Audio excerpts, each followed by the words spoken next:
Hello. Good day. How is it going? Okay, it's onwards to day 7 on the advent of code. So, getting almost to 1/3 of the way to the finishing.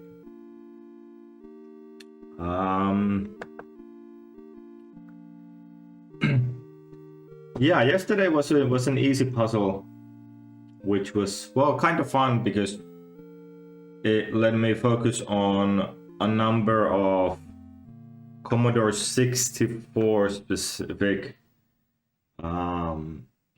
things like the lack of floats and 64-bit integers and all that kind of stuff.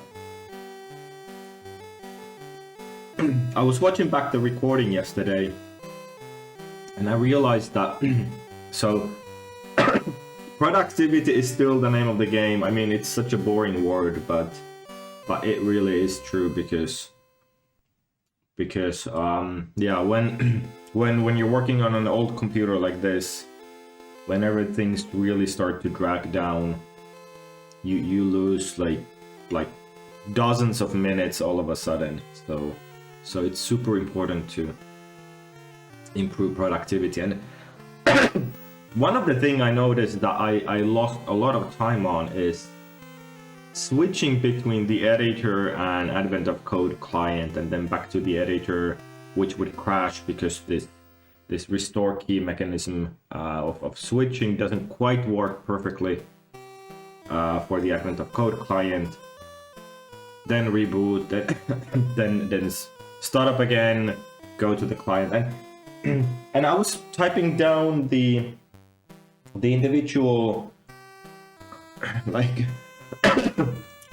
example answers, like different numbers from there, you know, making down notes on a pen and paper. So wouldn't it be amazing if there was dual display support for the C64, so that I could have the editor on one screen and then advent of code client on another screen, so I could see them both at the same time.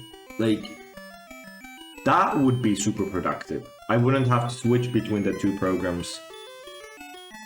And well, only if Commodore did have a multi-monitor support, which it doesn't, but it kind of does. So for today, I have this set up. So check this out. It is a Commodore MPS 803 printer with an add-on. So it has this Commodore TU-803 tractor unit that you could purchase. So this tractor feeder unit slots in here, and then you can use continuous feed paper. Oh, that's gonna be so amazing. So with continuous feed paper, if you haven't seen dot matrix printers before, it's basically you have this one huge long sheet of paper that just keeps coming and coming, and I have a stack of paper here at the back that will be able to print. Oops, now I almost dropped it. No, I think it's okay. That's going to be able to print the as many pages as we want. So that is what I think is going to let us have basically 2 displays. So so let's see how this would work. So I am going to start up my editor.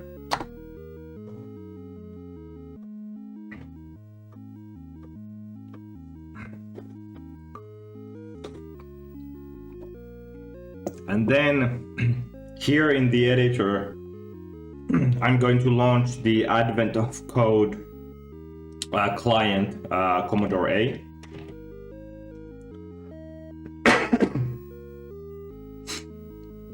And now when we go forward, okay, so it is day 7 today. We get the description as usual. But now, so last night I added a new feature to this client program. So the MPS 803 printer is able to print 80 columns, even though the display is only 40 columns. So if I tap P here, it's gonna relay out the screen. So it's now in 80 columns. And if I tap Shift P, it's gonna start printing. And now actually it's gonna make this horrible noise when it prints. So what I'm gonna do is I'm gonna make it print. And then I think I'm just going to focus the camera on the printer. It's gonna take a couple of minutes to do the printing if all things work out. And I'm just gonna put in the Christmas music to cover for that. Look, so let's give this a try. So, or actually, let me see before. Yeah, so Shift P.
All right, so now I finished. That was pretty silly of me of not focusing the camera immediately, but I think you got the picture.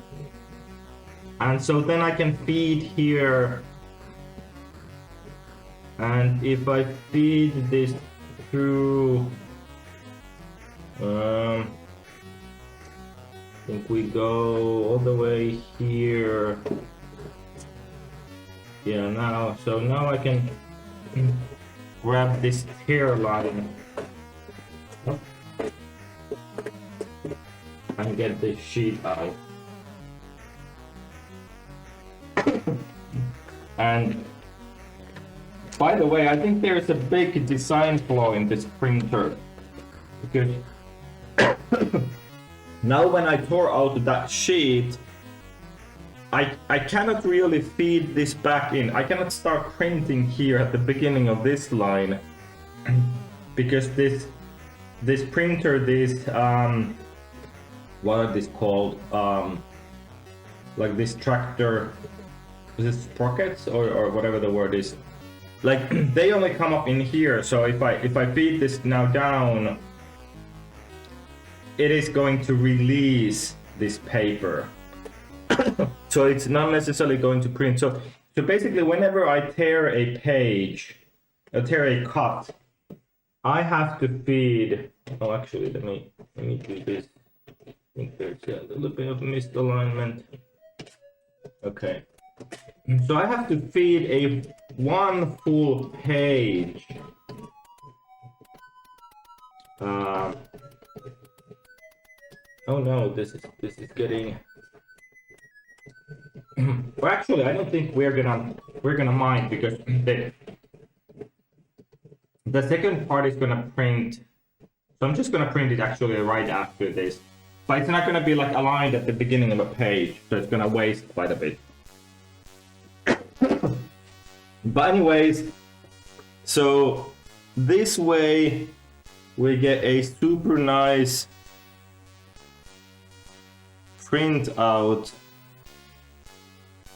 of, actually let me get rid of that one extra page. We are not gonna need that. So this one, so we get a really nice printout. And now I can have yeah, I can go back to the editor, and then I'll have the input that I can then consult while I'm programming. So this is gonna be super good, super handy. But let's see what we have for today. So how can I focus this? Maybe like this. Camel cards. Your all expenses paid trip turns out to be one way 5-minute ride in an airship. At least it's a cool airship. It drops you off at the edge of a vast desert and descends back to Island. Do you bring the parts? You turn around to see an elf completely covered in white clothing, wearing goggles and riding a large camel. Oh, I like how this thing is lacking whatever this for, like descenders. So like when you have a G, it's supposed to be like below the baseline of the characters, but it kind of like goes high up. So large, like it's almost like if it's bolded or something.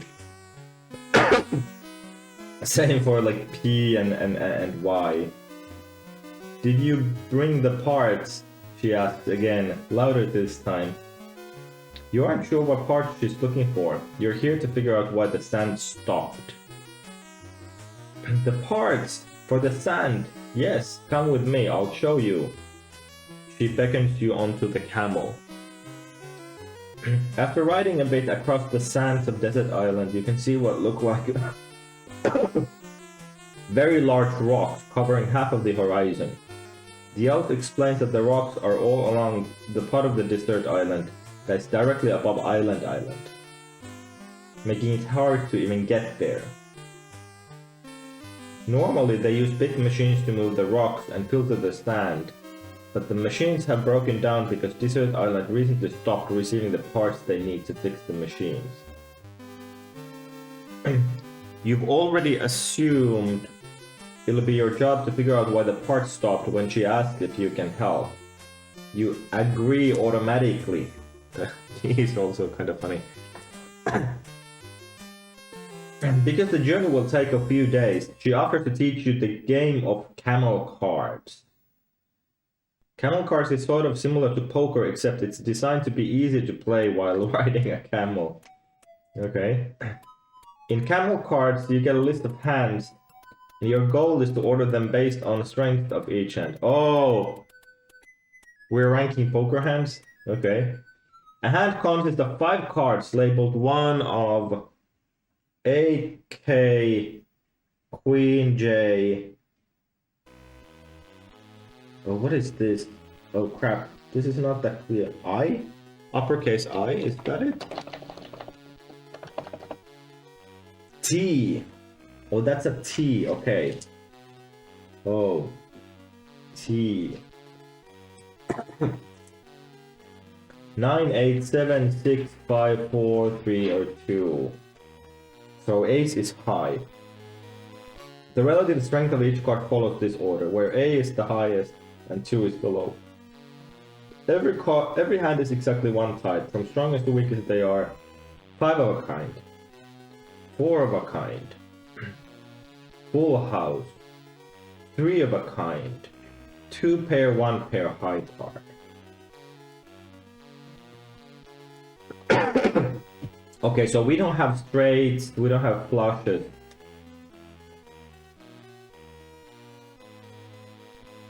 Just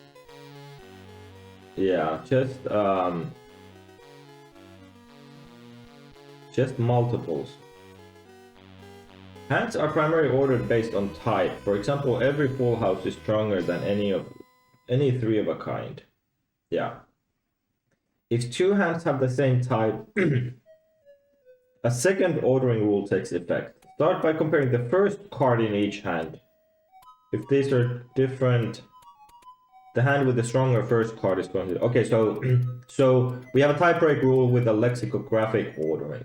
If the first card in each hand have the same label, however, the move will considering the second card. Okay, so poker hand on multiples, and then a lexicographic ordering in a tiebreaker. Continue third, fourth, fifth, okay. So 3, 3, 3, 3, 2, and 2, A are both 4 Hofukayan hands.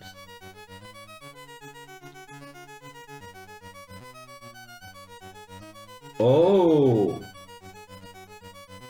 That is okay. So it's not even the type of 4 of a kind you get.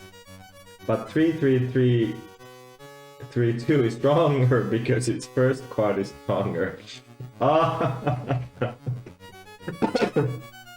imagine if you're riding a camel, like, the order you have your cards in your hand is probably not the first thing in your mind. Its first card is stronger. Only if this guy could reorder their number 2 at the end.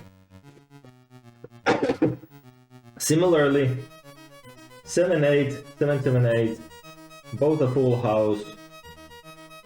Plus 7. Wait, so there are 5 8s and 5 7s in the deck. Plus 7, 7, 8, 8, 8 is stronger because the third card is stronger. To play camel cards, you're given a list of hands and their corresponding bid. Your puzzle input. Okay, wait, what? A bid. This example shows 5 hands. Oh, followed by its bid amount. Each hand wins an amount equal to its bid multiplied by its rank, where the weakest hand gets rank 1. Second weakest hand gets rank 2, and so on up to the strongest hand. Oh, okay. Strongest hand will have rank 5 because the bid will be multiplied by 5. Oh no, I cannot do a linear scan because there's this state. I have to remember across hands. Well, that's a bummer. So the first step is to put the hands in order of strength. Only one pair. So pair of 3s and gets rank 1. These are both 2 pair.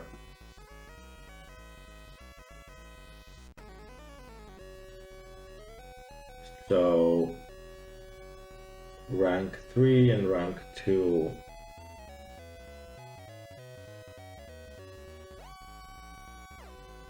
Oh wait, no.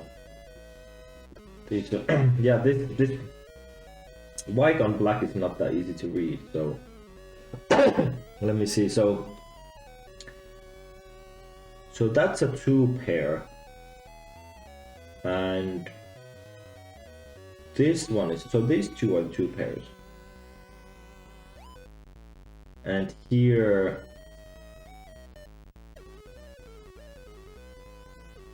so this one gets a 2 and this gets a 3.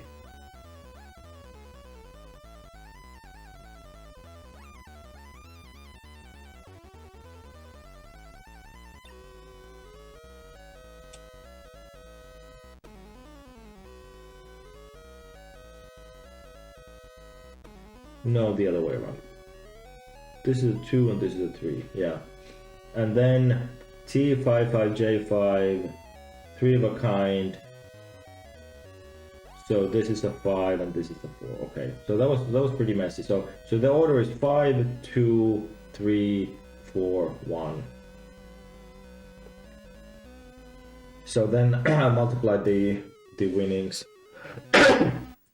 Okay, so I think I pretty much need to save an array of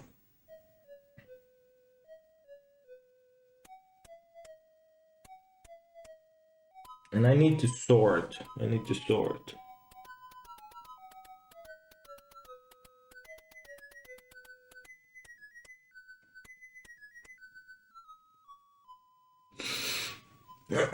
Okay.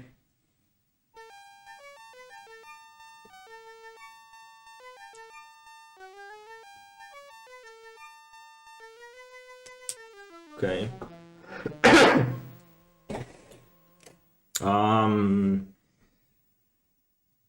Yeah. All right.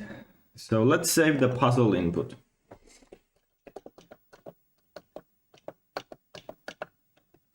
Or actually, let's save the example, of course, first. So this one save to device 9.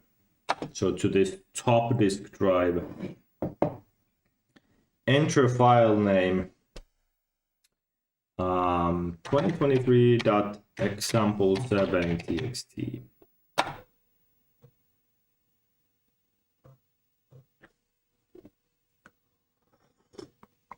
All right, perfect.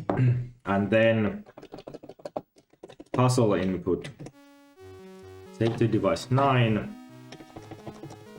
2023.input7.txt.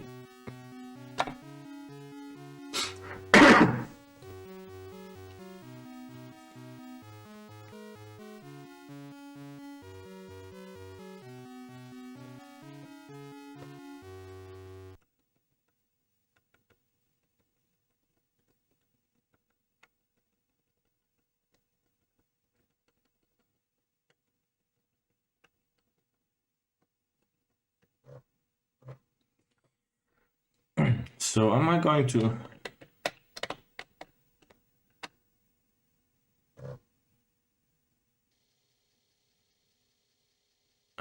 to implement a sort algorithm here?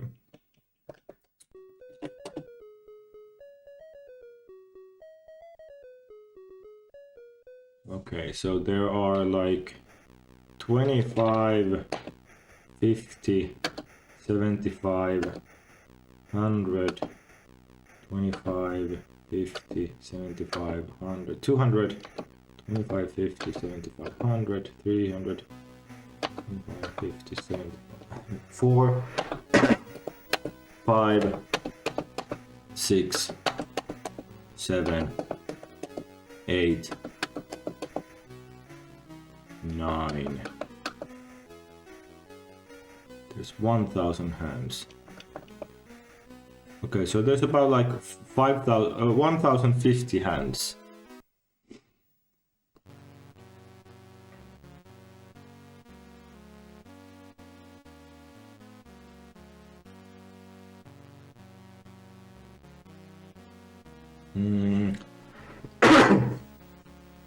So I can do, well, I mean, I should have plenty of space. I can do like, I mean, yeah, I can even store the cards and the labels, and then the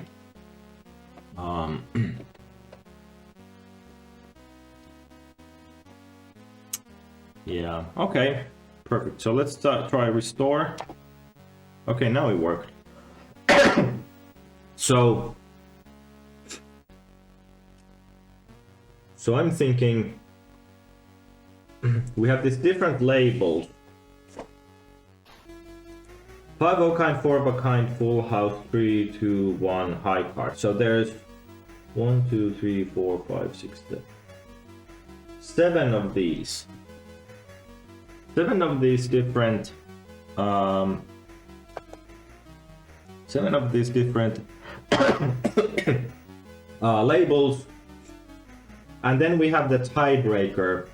That is one of these. So that's 13, right? 2, 4, 6, 8, 10, 12, 13. Yeah, so we have 13.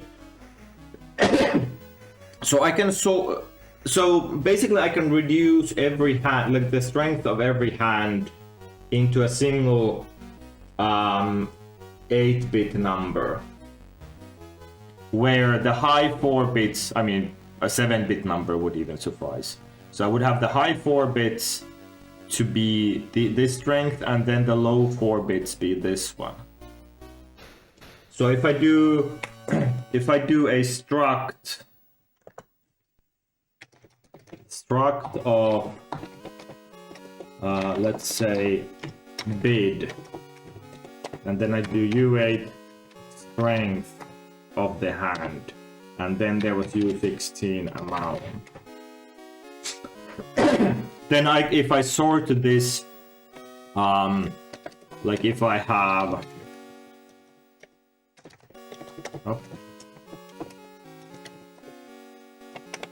if I have a vector of these,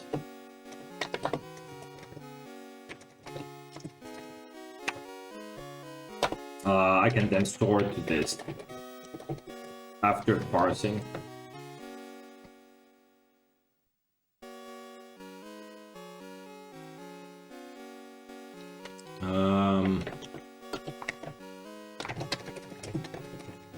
Okay, that is a bug in but yeah, I don't have a sort here. I have to implement a sort in order for that to work. Twitch Igor, hi there. Hey Twitch Igor, how's it going? So that's what I think is the strategy I'm gonna take. Okay. And I think that, well, that's a start. So let's say to device 9, 2023.7a CPP. How can you type so fast on C64?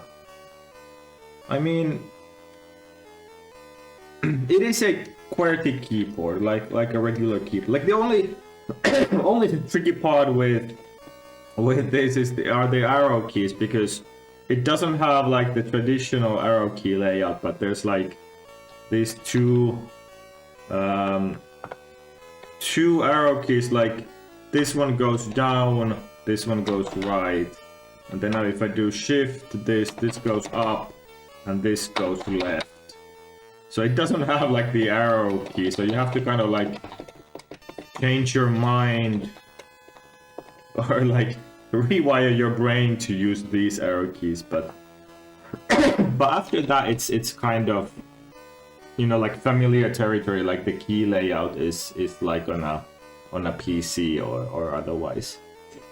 Oh yeah, and then there's this like this, you know, like on MacBooks you have the Mac key, or you know, Windows have the Windows key. So there's a Commodore key here that's like a modifier. Oh yes, I have. Okay, gotcha. Oh, I see. Okay, so then I'm talking all things you already know. Just started doing some stuff myself. C64, and I'm missing shift key and making typing mistakes. Okay, yeah. You can get replacement keys for these, yeah. So I, for the longest time, like when I was a kid, I remember we broke this Commodore key. So a couple of years ago, I got a replacement online and fixed that up. So that one then worked. Okay, so I want to create a vector of hands. So it's file *f equals f open 2023.example7.txt, and it's on disk 9, so it's 9 read again. This is not standard C, but this is my my own invention. I have ultimate. Oh, you get an ultimate 64. Oh, that's pretty cool. Yeah, I've been looking at one of those, but I haven't quite dared to pull the trigger. I see you have a cartridge. So yeah, so I would have a Turbo Chameleon 2 cartridge. This is not an ultimate 64 cartridge, but a Turbo Chameleon 2. That I'm using for RAM expansion and for this network connection, so that I can get to online for Advent of Code and all this. Thanks for making. Okay, yeah, thank you so much. Yeah, I think these vintage computers need all the attention they can have, so that's pretty nice to be working on one of these. Okay, so what is the input now? Okay, so it was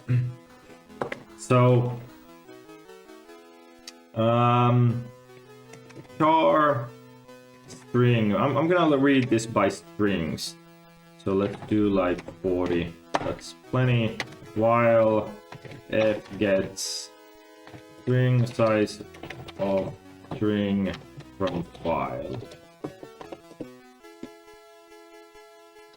Oh.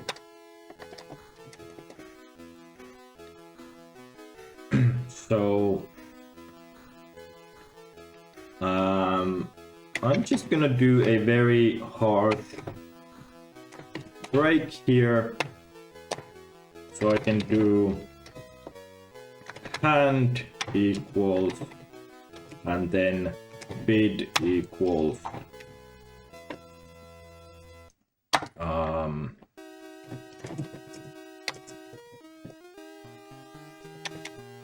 plus 6, like this. Hand and bid. F close file.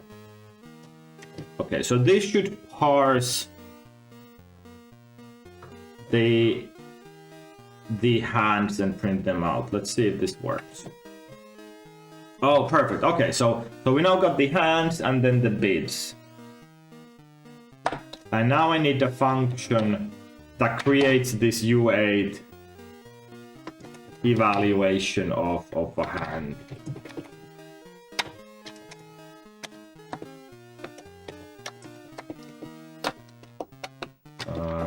Well, okay, let's do this. So what I'm going to do is I'm gonna have a array. I'm going to count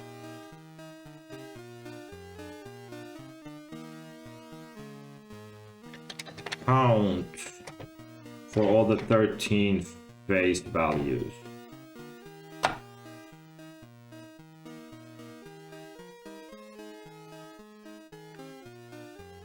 And then I need to map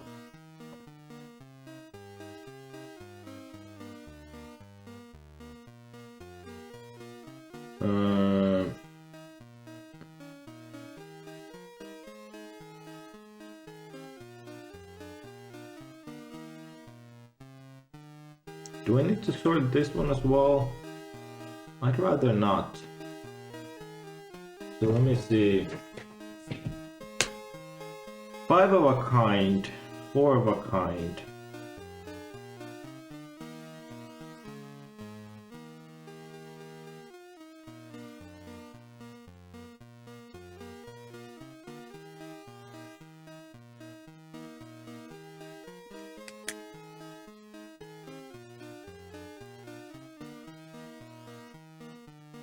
So if I see 4 of something or more, I know that that's a 4 of a kind or 5 of a kind. If I see a 4 house, so if I see 3 of something, I could still have a pair.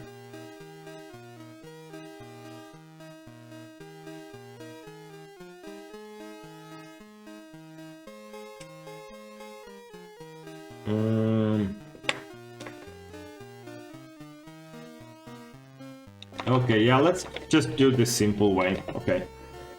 so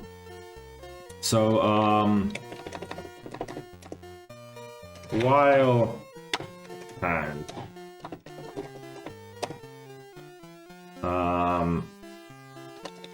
then I need to map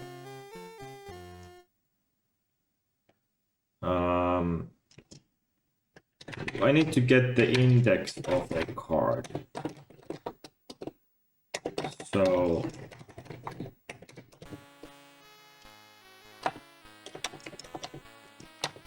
I do want to start condensing this a little bit. Case case A.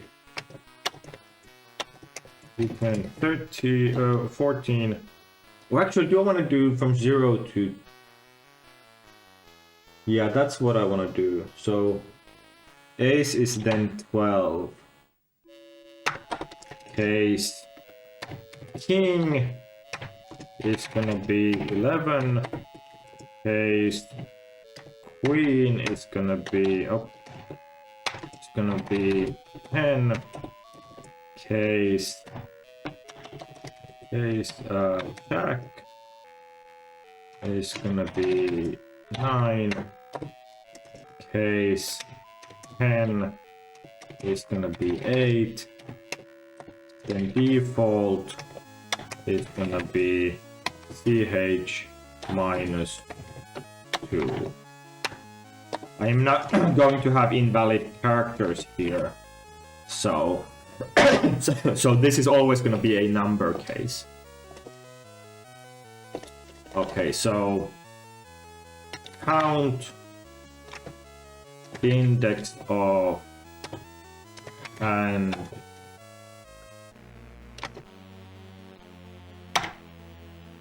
plus.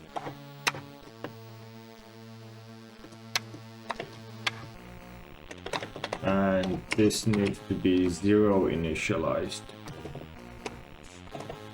Okay, so now I have the counts of each of the... Oh, and I actually do need to preserve. Let's do this.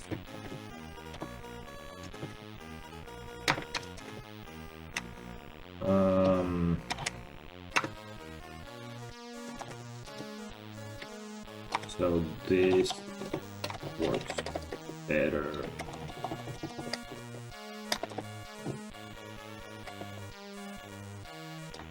Oh.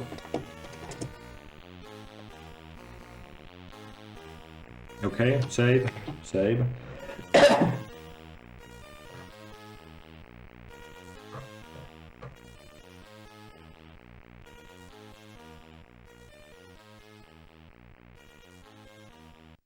Oh wait, no, I'm doing this all wrong. This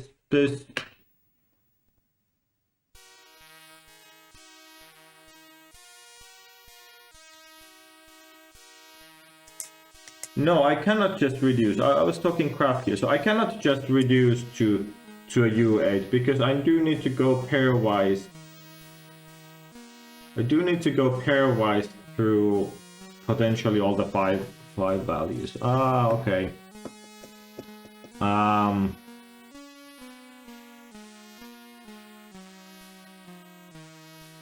Okay, well that's fine. I then do have to store in this bid not just the strength but the cards themselves. But I think the C64 will still have plenty of memory. So this is now gonna be 8 bytes. So that's about 8,000 8,000 bytes for the whole thing. So I think it's gonna be fine. I mean, this could be packed, but it doesn't matter, probably.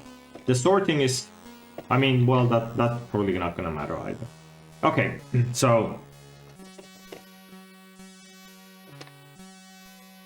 this is then just gonna do the evil. So so now I need to find if it's a 5-4. Okay, so now I have cardinalities equals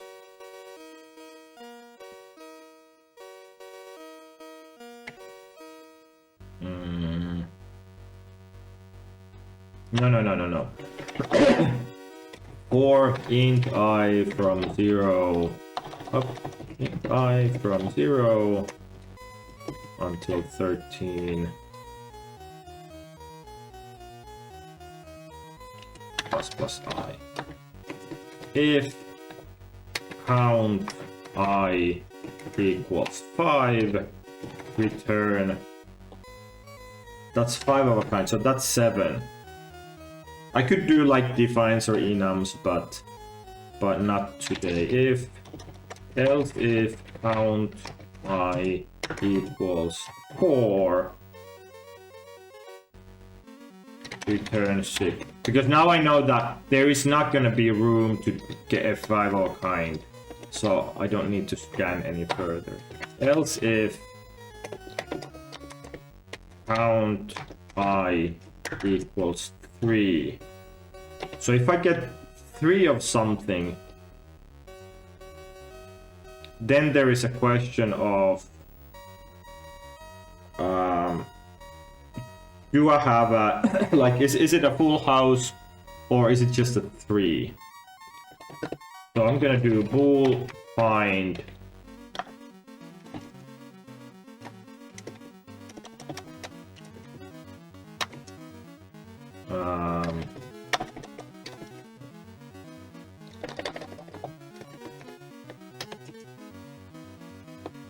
I'm gonna do it like this.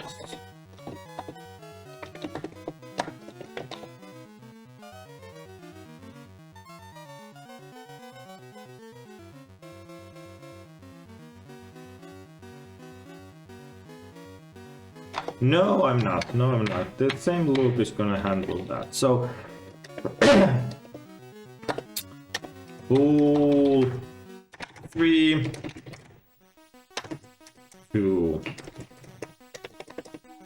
3 equals true. Else if count I equals 2, 2 equals true. If 3 and 2, then it is a full house, so that's the 5. Else if 3, return a 4, so that's a 3 of a kind. Oh, come on. U8 2 equals 0 plus 2.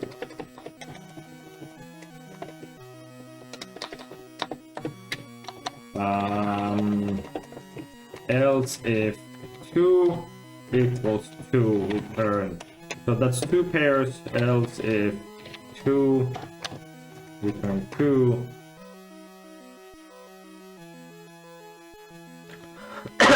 Oh, else return 1.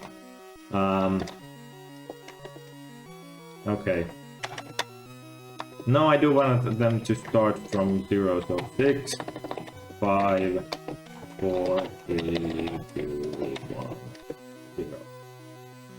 So this is a high. This is a pair. 2 pair. 3.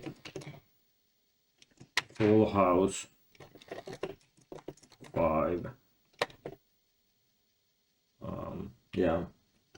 5 of a kind. There's a lot of cards in that deck.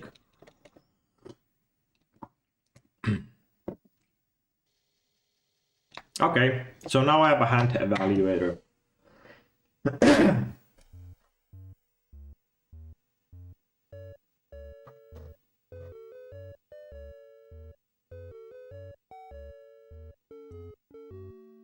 Yeah. Maybe I could have a space here. Maybe.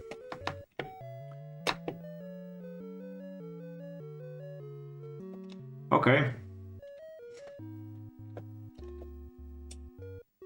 It's funny how the high card isn't really even a high card, because it's gonna be the first card, not a high card, because we're doing lexicographic ordering.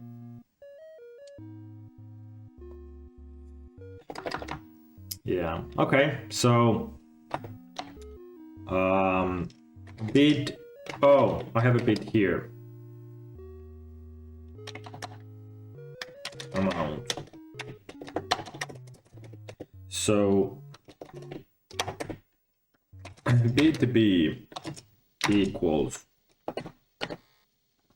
Oh, actually, no.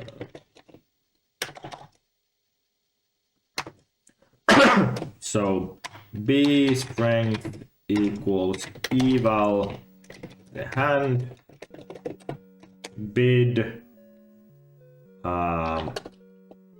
cards mem copy bid cards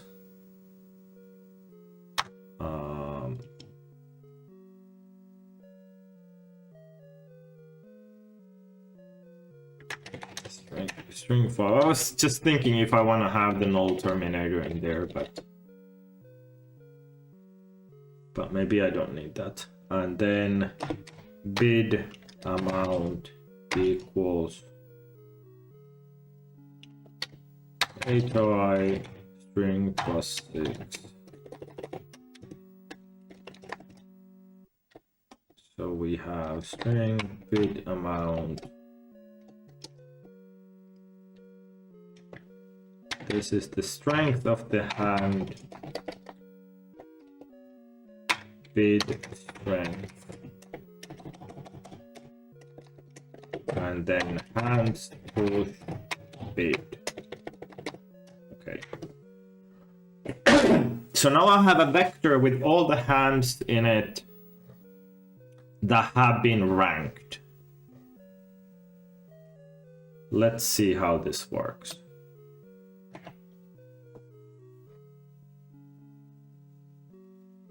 First one has a pair, so that's the 1. Second one has a 3 of a kind. Let me number these actually in here. So 0, 1, 2, 3, 4, 5, 6. So I can correlate these numbers. So second one has a 3 of a kind, so that's a 3, yes. Then 2 pairs, that's a kings and sevens, yep. And then jacks and tens, so that's also 2 pair. And then queens, that's a 3. Yeah. Okay, so that's all right. So now I need the sort.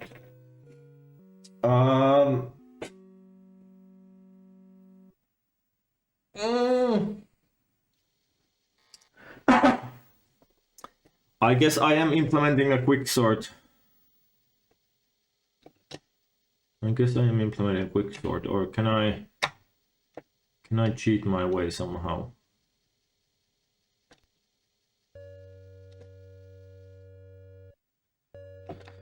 Okay, let's do bool operator less than.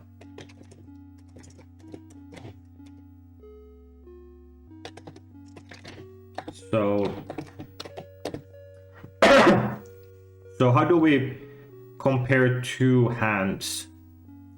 I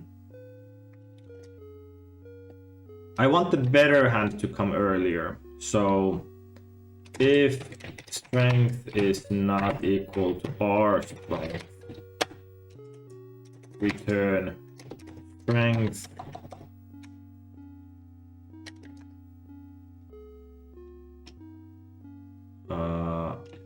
greater than R strength.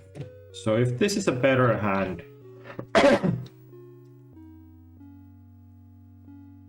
then we compare by that strength. Otherwise,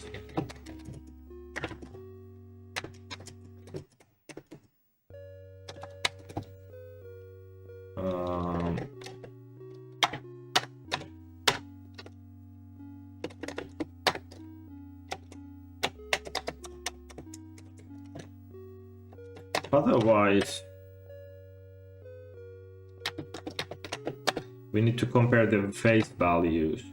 So we do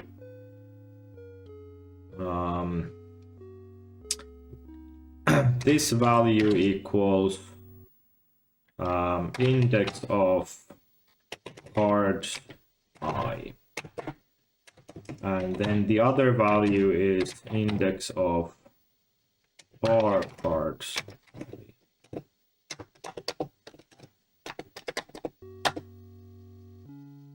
If those are not the same, return if we have the better one. Return those. Okay, so now this compares which hand is the best.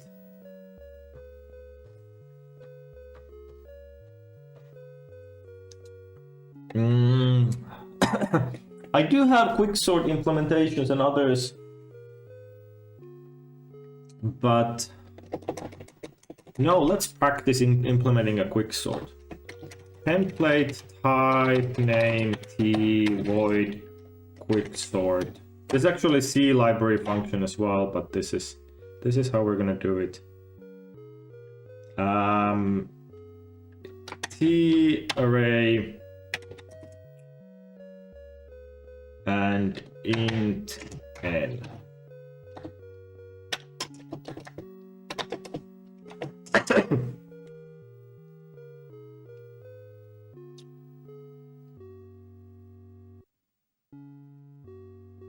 So how did this go?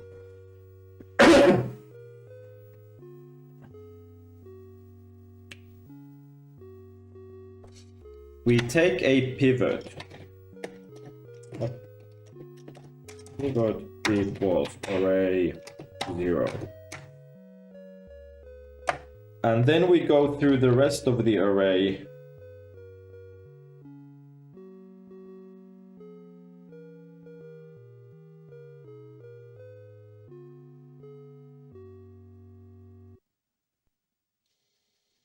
We go through the rest of the array and we put them on the other side according to the pivot. So for int I equals 0, I smaller than n plus I.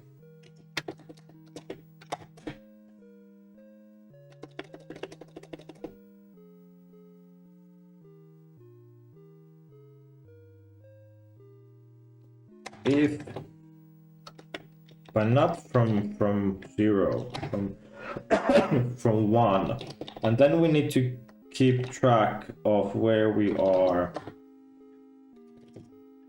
in count. Well, let's do this C. If array I is smaller than pivot,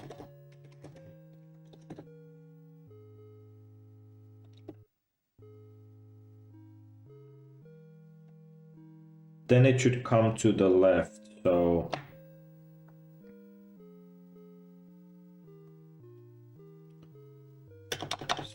array count plus plus equals array I.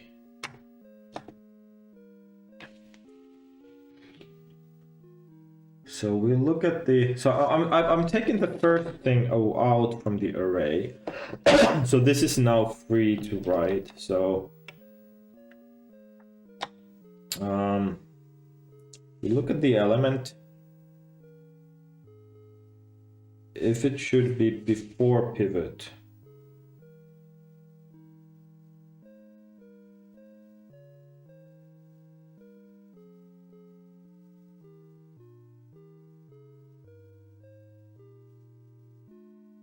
Oh wait, but no.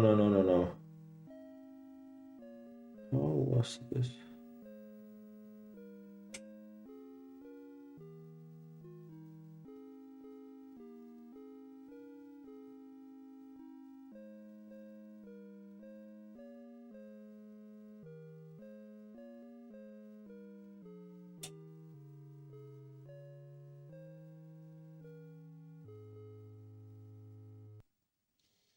It's been a while since I did quicksort, so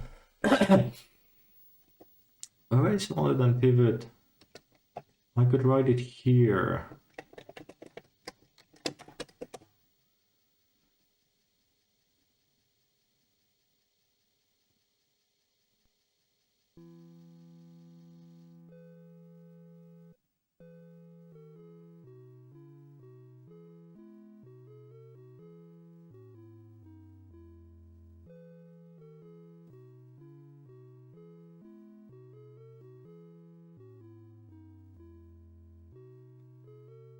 So there was this scheme that, because now I'm gonna run out of space potentially if this doesn't hold.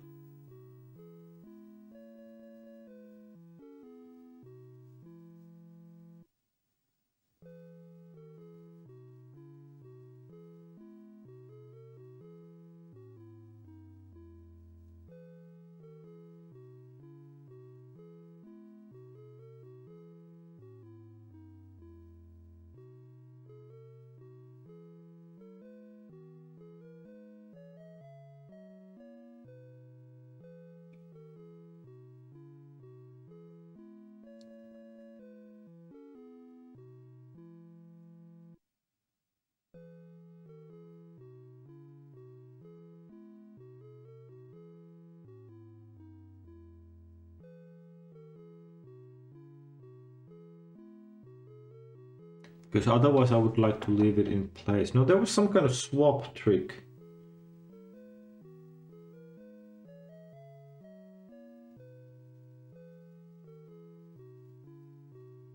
Ooh. Okay, I must have, okay. So I have forgotten how to do this. Do I have any other subquadratic sorts I could remember off the top of my head?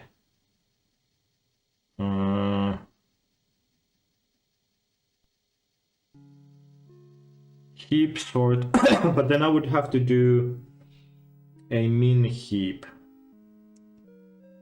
I'm not sure I want to do that either. Okay, so we're doing a naive insertion sort because I cannot remember this quite. So this is going to be demoted into an insertion sort. And let's see what happens with the 1,000 elements. Or maybe I need to go and start consulting Wikipedia on quicksort or similar. So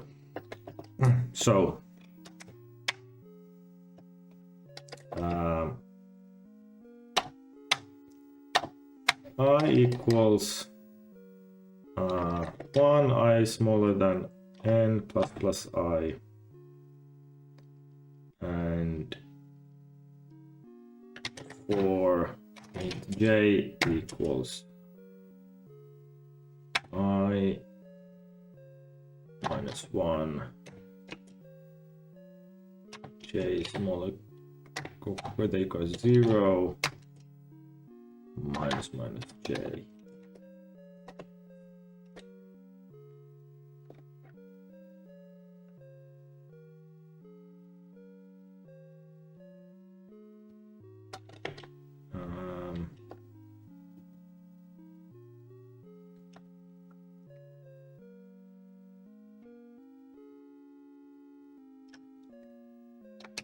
t value equals array I. So I'm gonna take it off from here.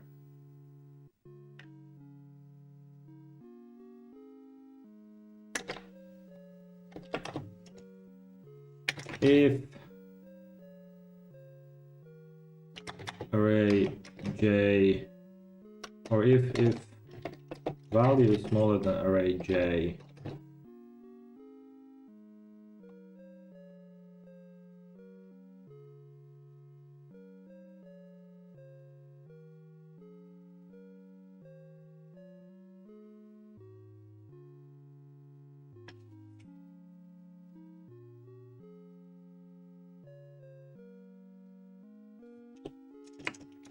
array j plus 1 equals array j.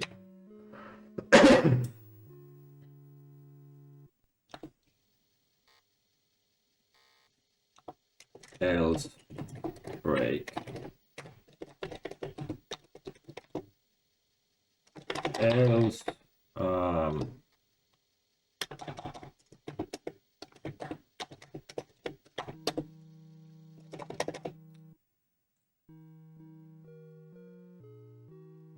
array j equals val and break. Okay. Is that correct sort?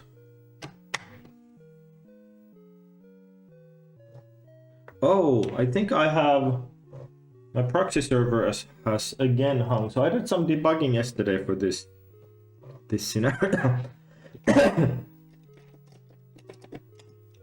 Yeah, so let me see what my proxy server is saying.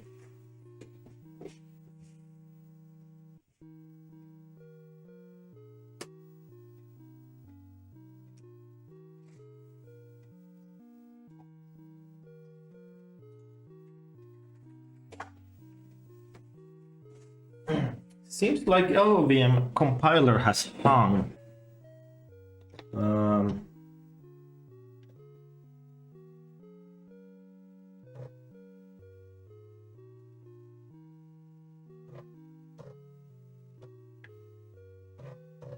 Yeah, I don't think I'm gonna be able to do this without a faster sort. Like, I cannot afford to do a quadratic sort.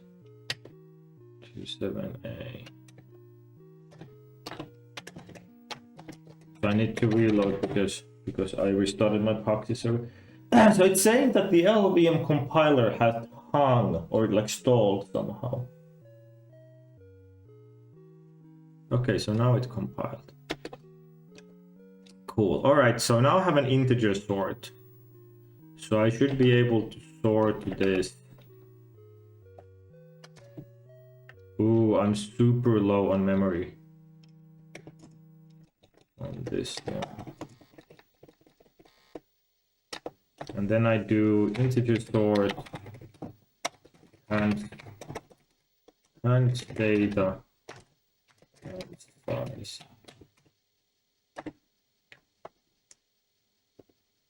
And now I can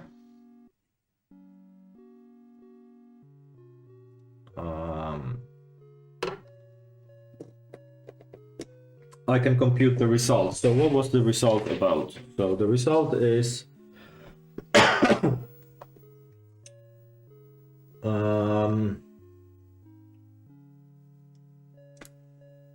multiplying each hand's bid with its rank. Oh, the rank values. Oh no, the rank order.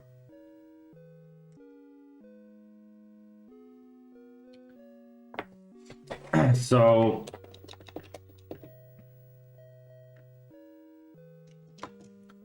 U32 winnings equals 0. 4 int I equals 0. I more than and size plus I.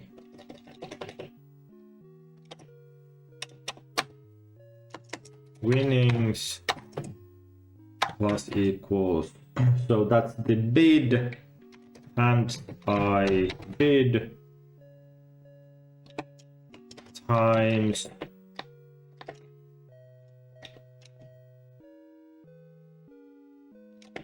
No, it was... What was the value? Amount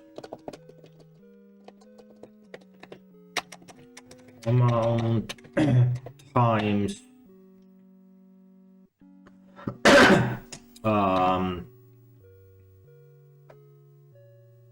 hand size minus I. And I think I do need a U32 cast here somewhere, because otherwise this is not gonna fit.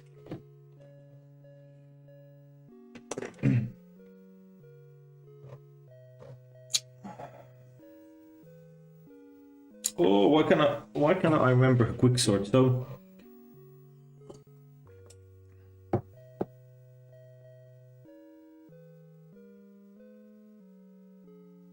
there was a nice trick that that you didn't run out of space. Winnings. Oh. Now my now my memory saving trick is working. So you see now syntax highlighting is gone. So I ran out of memory for the editor. And basically to mitigate this issue, I dynamically disable color syntax highlighting. So I get a couple of kilobytes. So now I get 2 kilobytes free. So I can actually fit this thing. So that's pretty cool. So otherwise I would have ran out of memory and not be able to contain this. Winnings, oh, this is not right. So this would be 6440.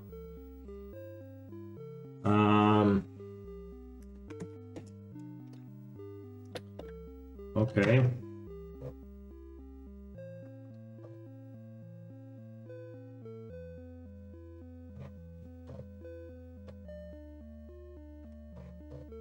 Actually, yeah, now I do want to debug this.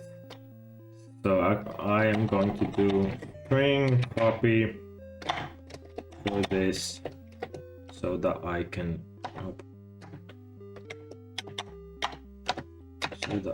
do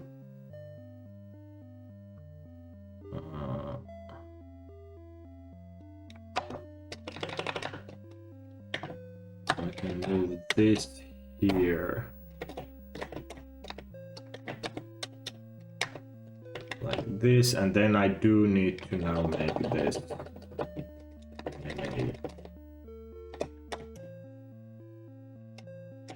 enough to fit that null byte.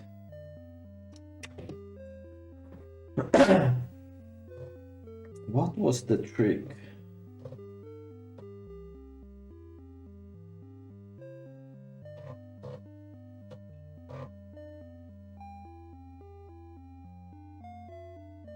Somehow recall that you would have been walking like begin and end, and oh, what is happening?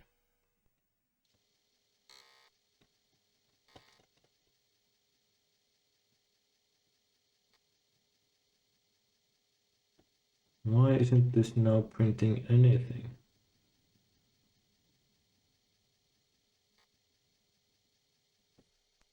What? It's not printing anything now, so...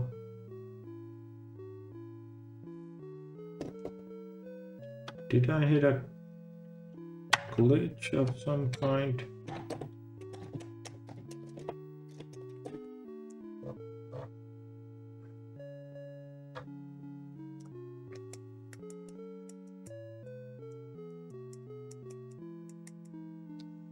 Undeclared key, okay. Oh, okay. So I had a programming error, and I tried to. Oh, yeah. I should fix that. It wouldn't allow you to run when you had a compiler error. Okay. So let's see what this gives. Oh, my sort function is broken. Okay. Out of all things, this thing is Hinging on a sort. That was... That is quite interesting. Okay, so let's see what is happening in the sort.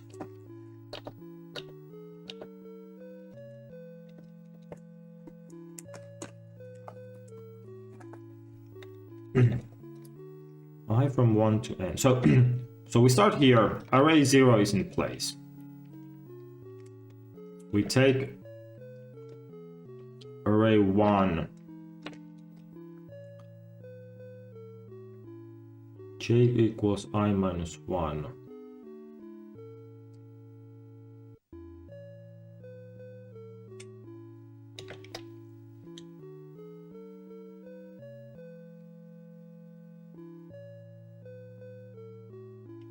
No, yeah. J equals I. J is greater than 0. Minus J.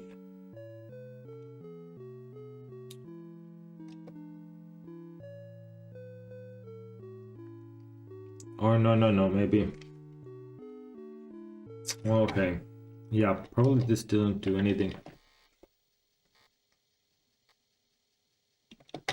Yeah, I'm just shuffling indices around. Okay, so this...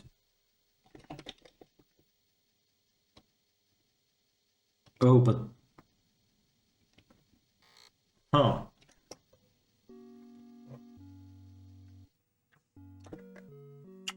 Still the same. So, I from 1 to n, take away... Take array I, j equals I, j greater than 0 minus j. So if value comes before array j minus 1, so the one before,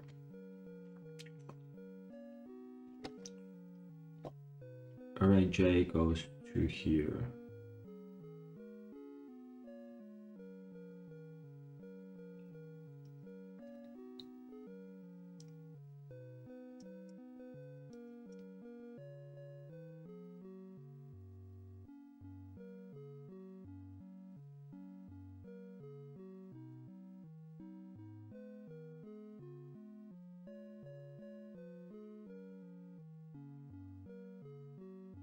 Oh, but I don't. Okay. Equals I.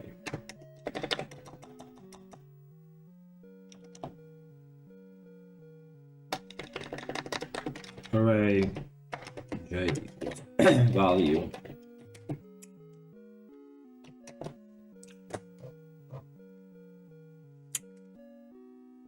Wait, what? Now I get the right. Oh, is my print wrong? QQJA. Is my print wrong here? I got the right number 6440, but I still got the all the hands printed as QQJA.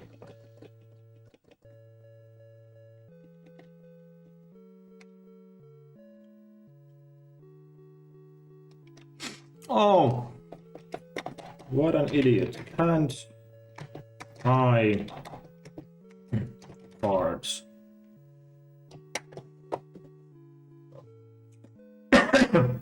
Okay, now it's correct. So 3 queens is the best, then 3 fives, then 2 pairs, 2 pairs, then okay, 6440. Perfect. So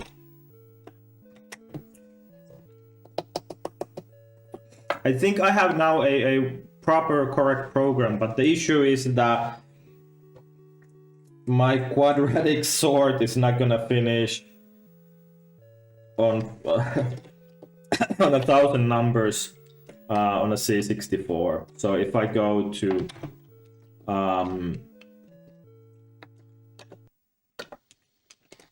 let's do this here. Let's add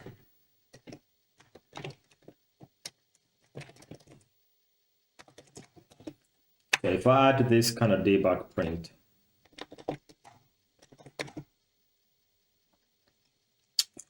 And now I put this to run on the input.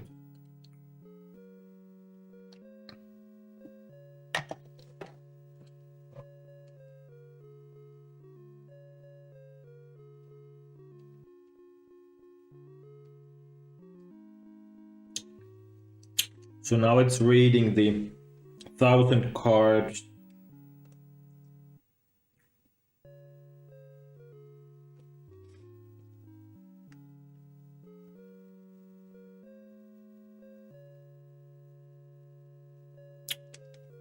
Which is gonna take a minute or two before it even gets to the printing phase.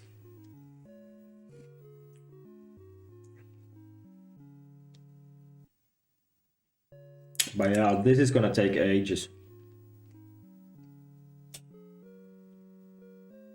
Or I don't know, maybe not ages. Maybe a coffee break.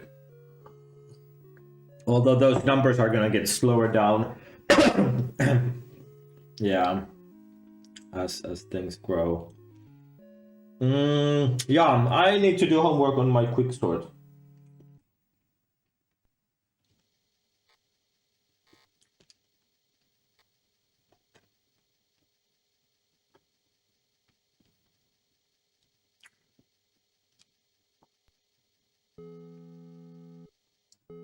I guess this is manageable still. I mean, not the best, but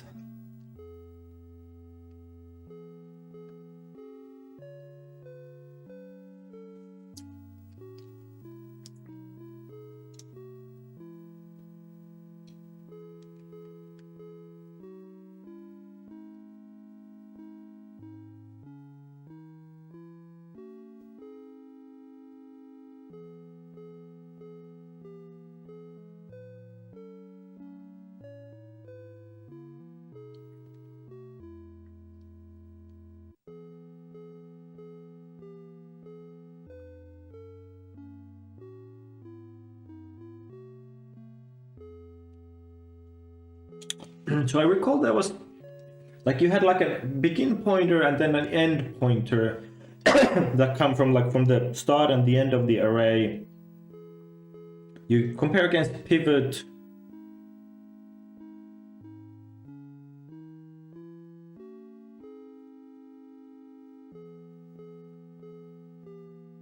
Oh yeah, no, I was.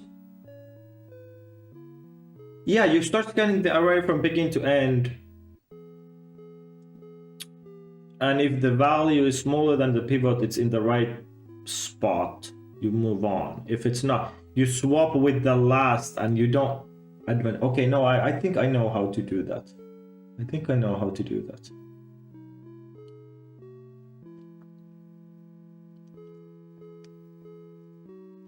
Yeah. Oh, it's going so slow. Come on, you can do it. You can do it. Well, it's nice to make the C64 sweat a little bit for a while. All the other programs have been so quick so far.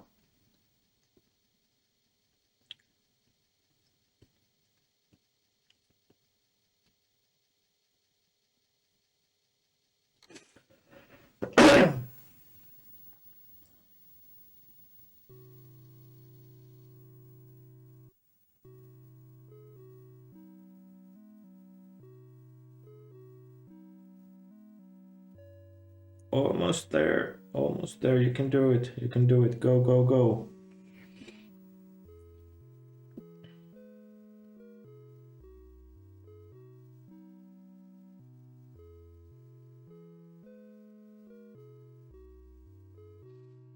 The last few hands is so calling.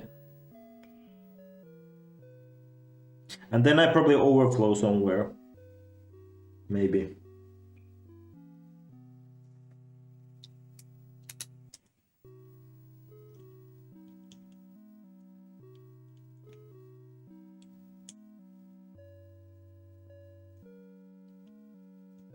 Okay, and then yeah. These look pretty fair. So they're in lexicographic ordering. Strength 3, lexicographic down. Strength through. Yep, that looks all correct. So these are the single pairs. And then the last one is the high card, or the first card. First card poker, that would be an interesting variant. You cannot change the order of the cards in your hand. Okay, so 2 5 0 9 4 6 7 4 2 9 4 6 7 4 2. Okay. Yeah, really made the 64 work for that answer. I need to change to the quick sort. Let me see if I can do that, but let's try to submit that answer.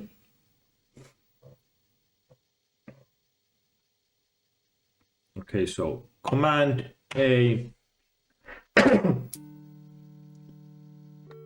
and then 7th day.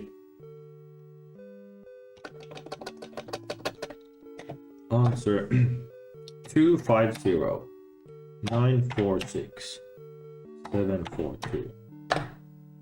Okay, yep. Perfect. Continue to part 2. Okay, so the way I'm thinking about going about this is that for part 2,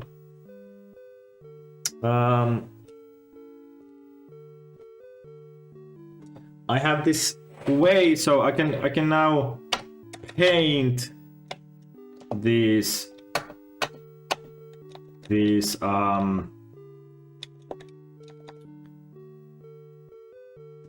fields, and then I can do.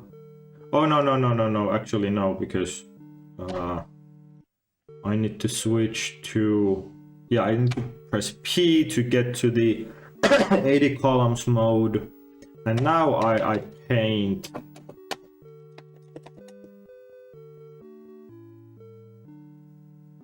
Yeah, and then Shift P.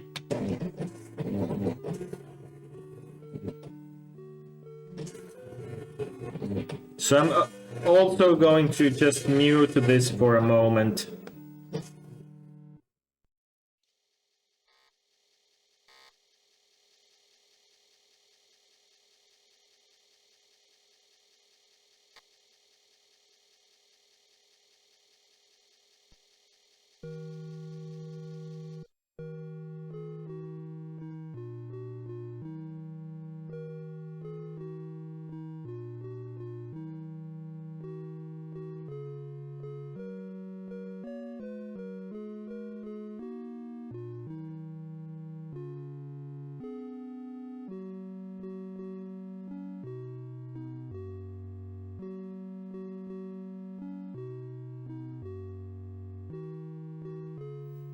All right, so now that finished.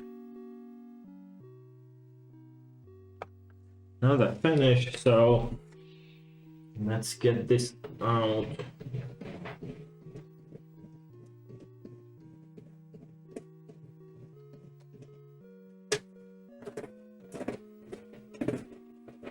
Oh. No. I'm breaking this wallpaper. Okay, that's good enough. So let's see what we have here. Part 2.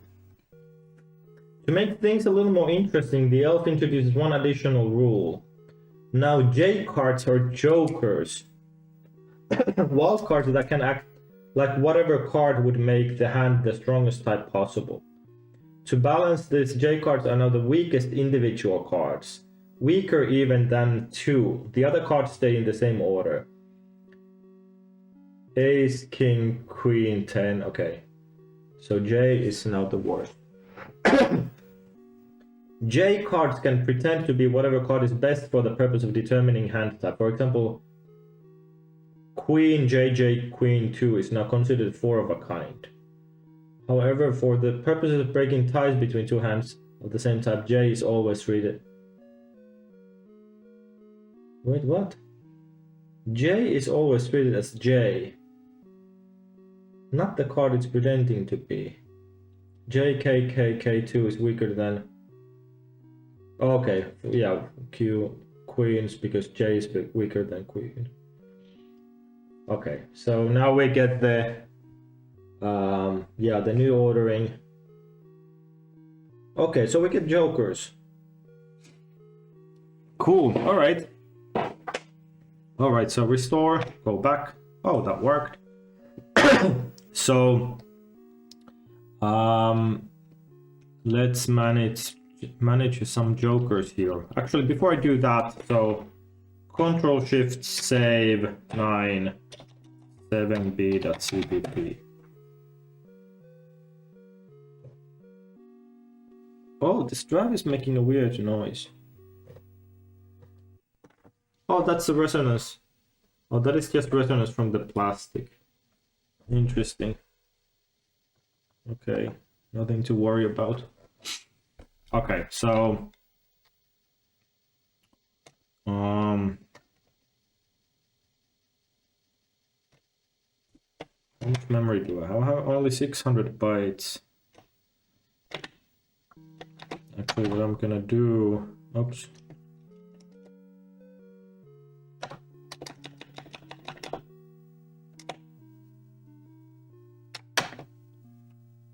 Oh no.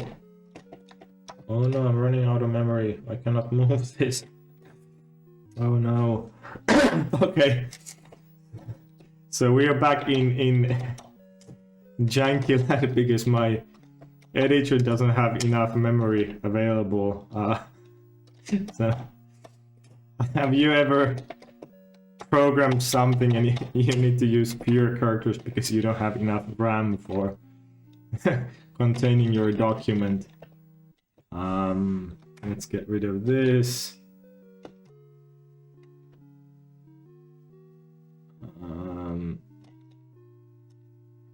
Else break. So if I have fewer lines, I'm gonna have more memory left. This is like the best type of work you could do.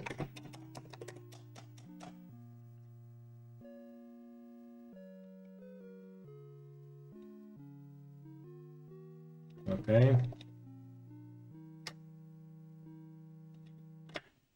Let me see what that's.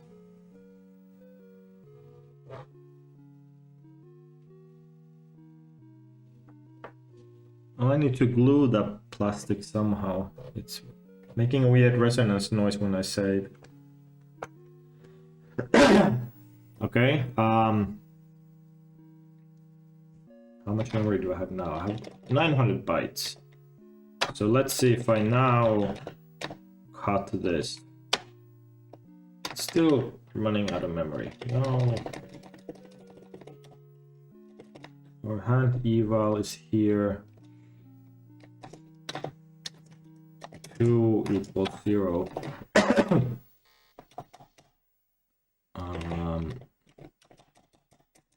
Yeah, comments consume memory. Can't have comments.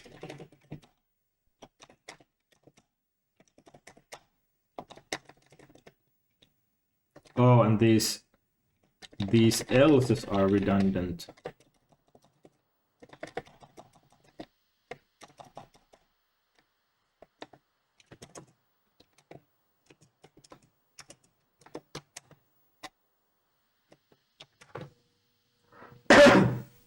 Okay.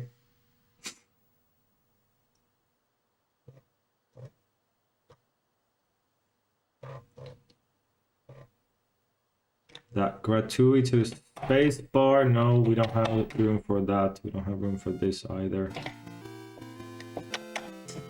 Yeah. Okay. How much memory do I have? Okay, now I have a kilobyte.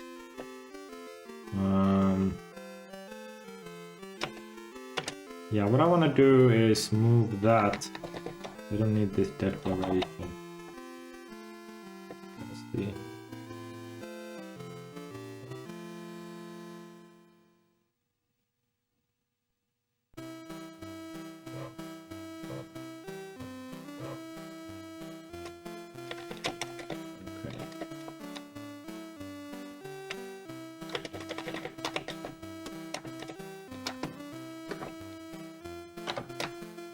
So now if I try, still running out of memory. How is this possible? Well, we're gonna move it in parts.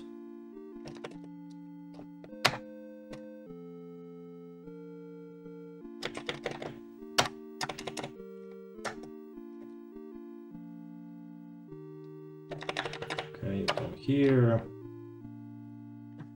And then this one, oops. This. Okay, go here.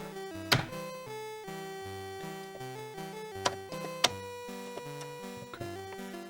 So now that is in there.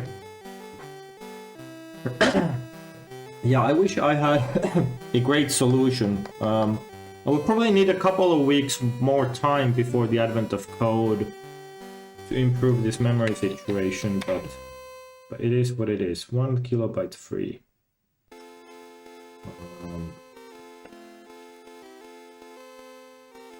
Actually, let's see what happens. So 1 kilobyte. So I'm curious to see if I might have memory leaks in this program.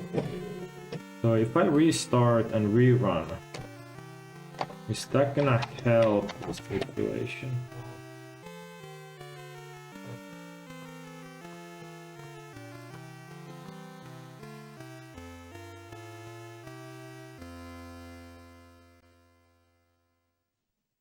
So initially we have, it's just 6,700 bytes free. That's not too much. At some point I had about 8 kilobytes, but then I had to add some bug fixes and that took away from some of my memory.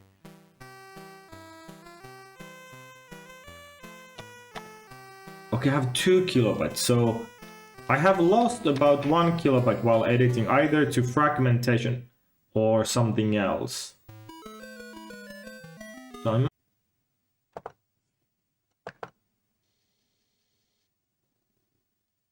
okay, so it appears that I had a network outage, but it does say live now, so so yeah, so it looks like, oh, unfortunately I may have lost some amount of this footage, but yeah, so okay, so now I'm getting to part 2. So J cards are the weakest, so that's an easy thing to manage, because here I'm just gonna do 0, and then these ones are all +1. That's an easy change.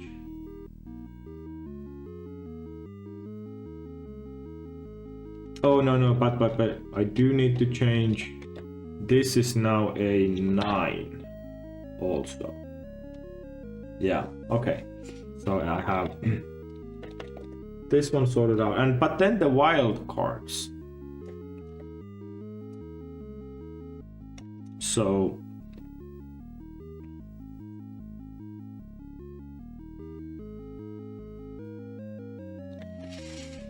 I think I need to count how many jokers and just do a J. Oh, actually, I do count it already, because I do count it here. And that's gonna be count 0.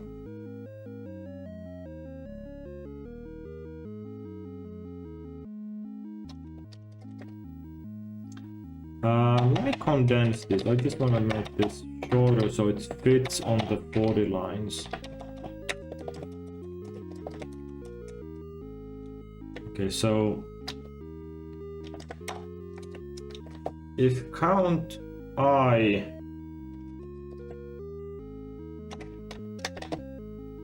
plus count 0 is greater than 5.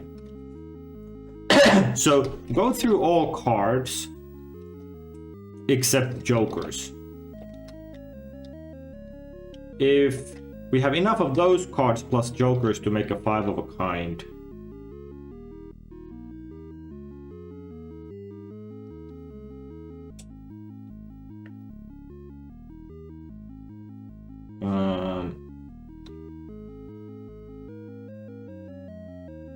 well, I mean, this can of course be more than 5.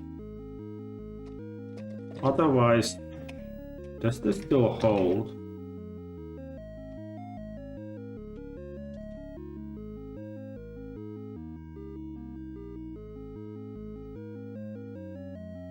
Yeah, if I get 4 of a kind with jokers, I can never have 5 of a kind with anything else.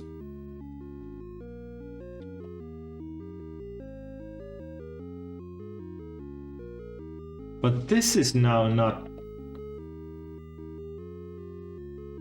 correct, or is it?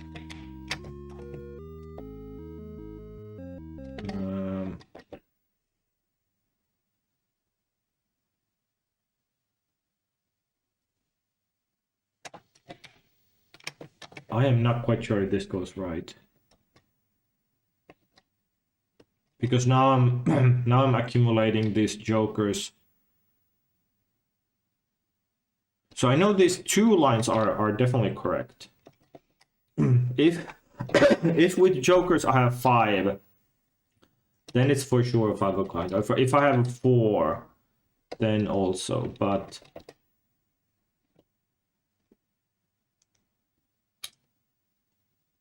if with jokers I get 3 equals true.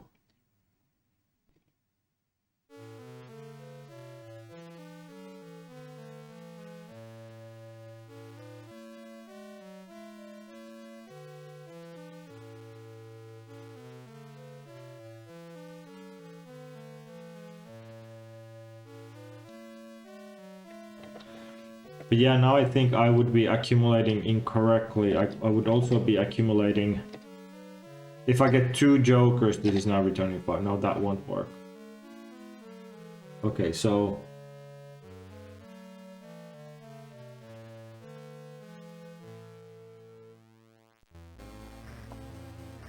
That's an interesting problem. So, 4 of a kind, 5 of a kind, how is a full house?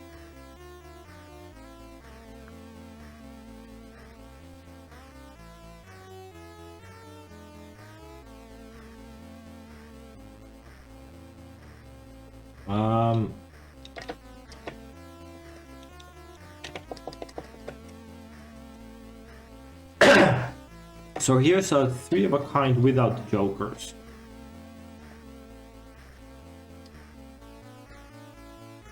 And here is a pairs without jokers. So this is 3s and a 2s without jokers.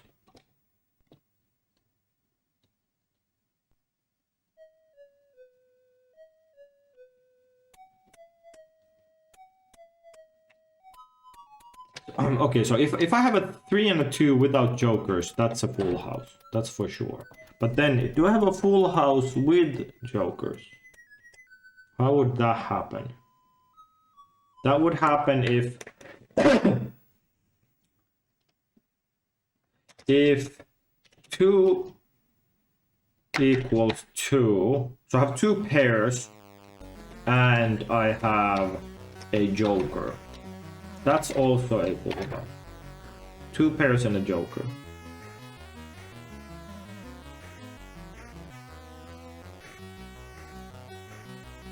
Or if I have 1 pair and 2...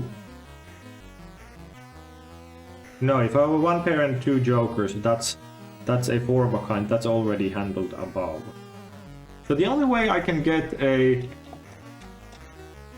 full house is to have 2 pairs and a joker.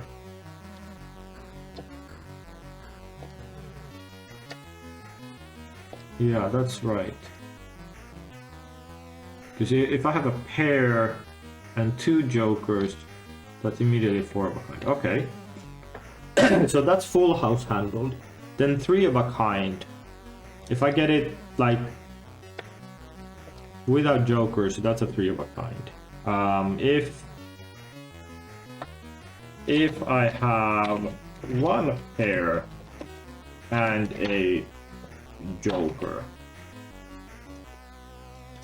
that's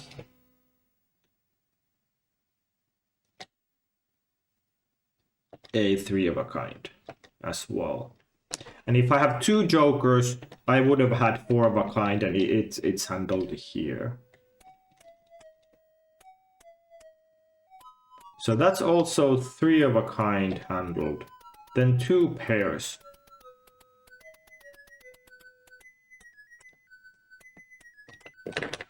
If 2 equals 1 and a joker, that's 3 of a kind. So you never get... You can never get 2 pairs with, of course, because you would change the joker into the other one and you get 3 of a kind. Okay, so I think this should be it. This should be it. So let's try this with the example.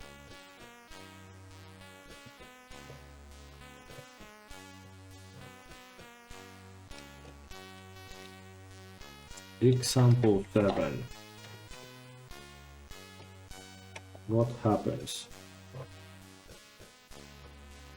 We get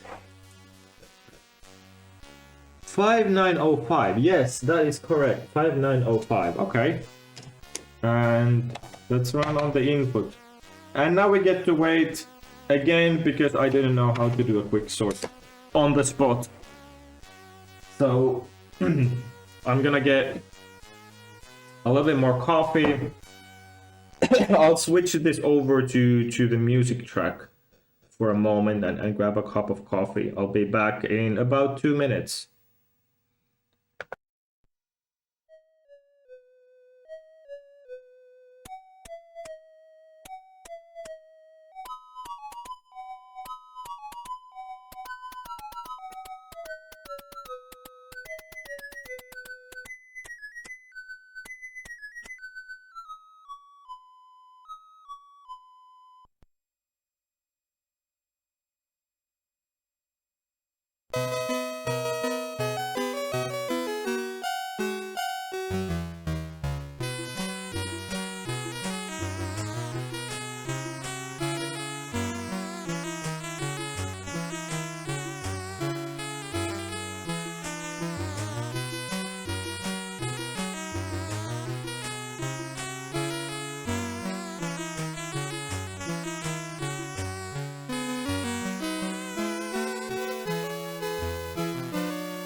Okay, so now it is computing. And where are all the jacks?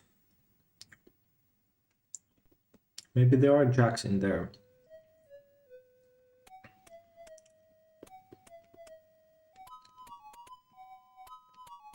Maybe there are jacks in there. Well, this last hand shouldn't have any jacks in them anymore.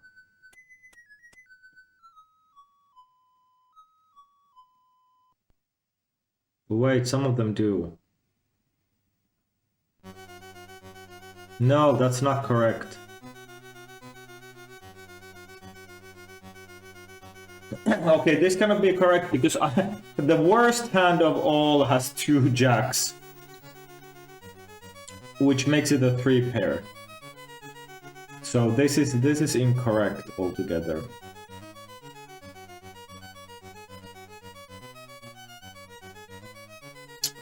So if you don't even have a pair, but you have 2 jacks, that's the scenario that I've missed. Yeah, if you don't have anything in your real cards, then if you have 2 jacks, that's a 3 of a kind, and if you have 1 jacks, that's a pair. Yeah. Okay, so let's fix that case up.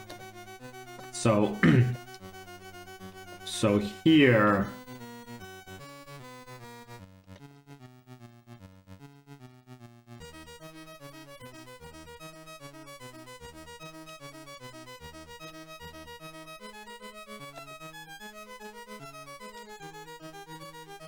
if you have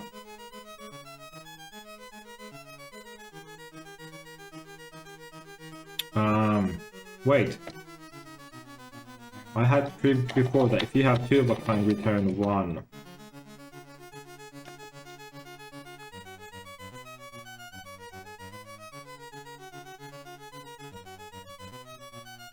Yeah, return a pair. And here I've covered the case where I do have a joker. So now,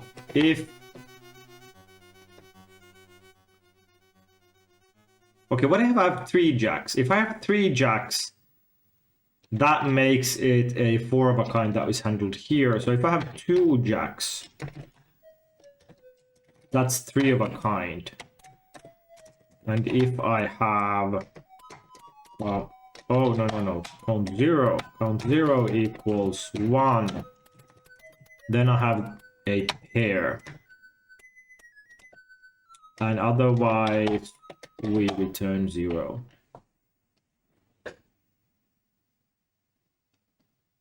Yep. Okay, so that works. Interestingly, the example didn't have this scenario. Of course, these examples were just on having like 2 pairs and 4 of a kind and all of those.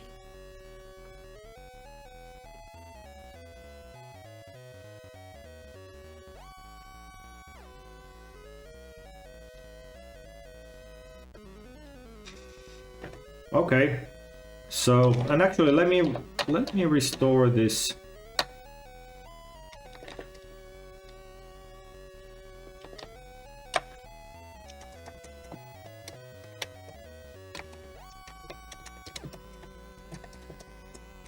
This print so we can actually see how long that is working.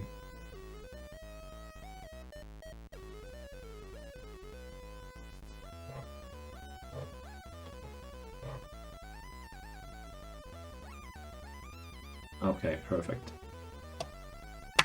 Let's give it a go.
All right, so now we're getting another run.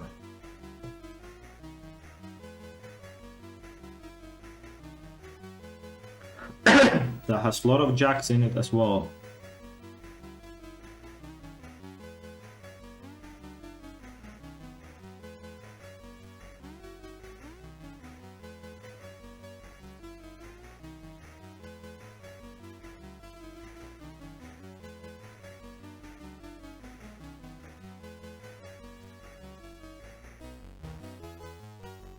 Okay, so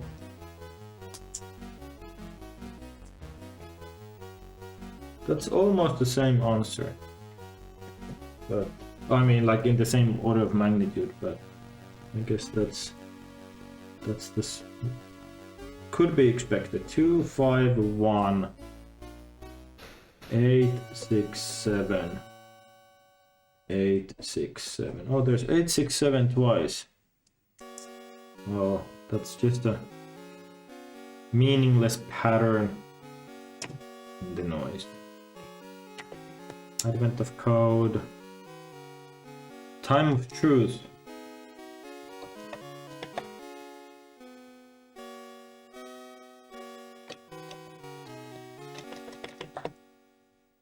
Two, 5, 1, 8, 6, 7, 8, 6, 7. Not the rhymes are too high. Too high.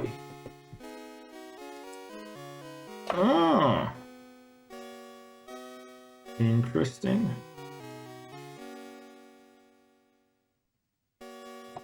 Interesting. Okay, so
I equals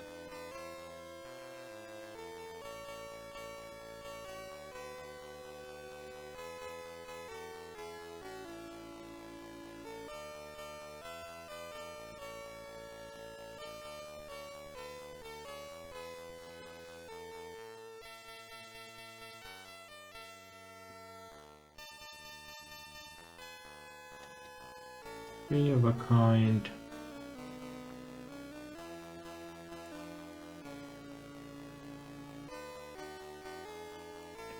Three of a kind.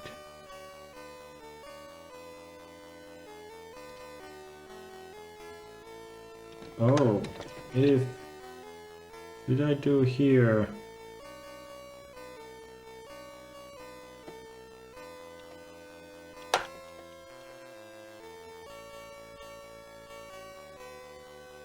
I have two of a kind with a joker.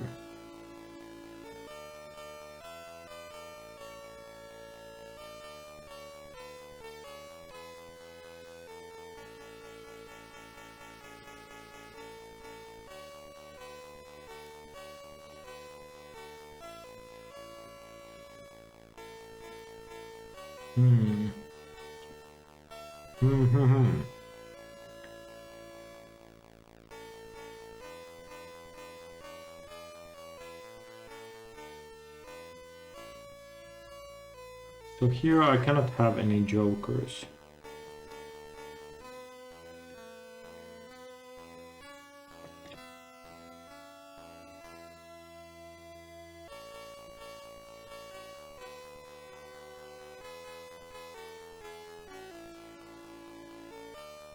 And two pairs.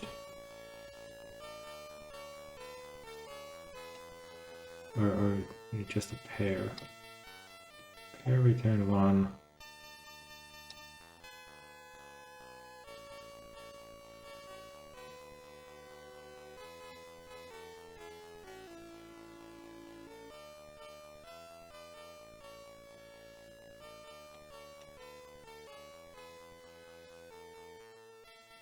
Okay, now I think what I'm gonna do is remove the sort and print. So I'm sure that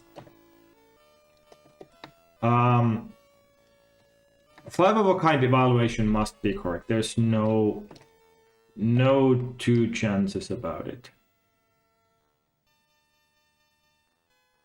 If two cards equal to 5, that must be correct. So this, when this function returns 6, it's right. And then 4 of a kind must also be correct. There's absolutely no way about it.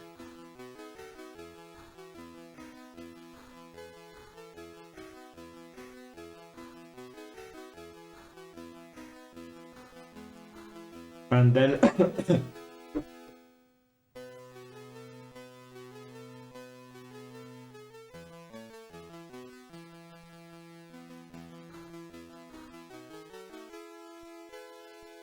oh, now I know one. If I have no, that's no. Okay, and I think my full house is also correct. If I have 3 and a 2, that's a full house. If I have 2 pairs and 1 joker, that's a full house. So I know that these must be correct. So if but maybe I have some missed case here. So if I return 3 or smaller here, I want to debug it. So 3 or smaller. So here, if and my strength is 3 and smaller, we print it.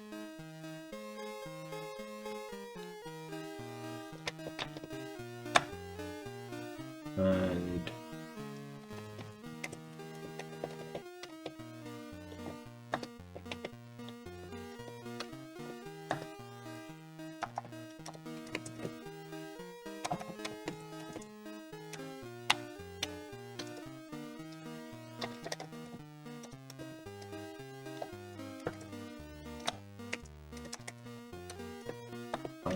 to buffer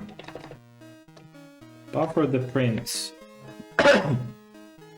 So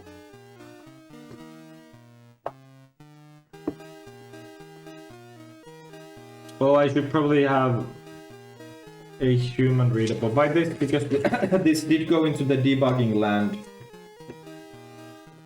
I do now have a interpretation between these numbers. So I have to look into here. So number 3 is 3 of a kind, 2 is 2 pair, 1 is 1 pair. Well, I guess that's easy enough to remember.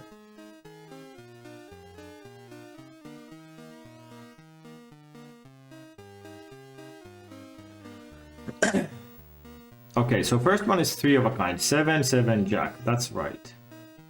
Second one is 1 pair.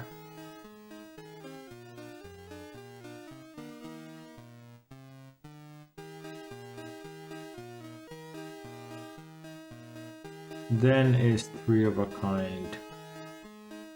Then is 3 of a kind. 3 of a kind, 3 of a kind.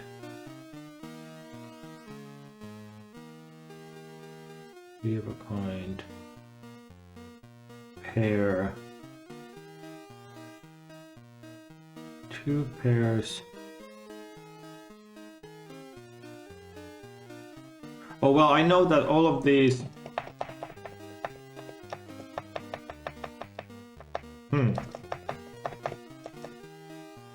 So I know that if I if I don't have a jack in it,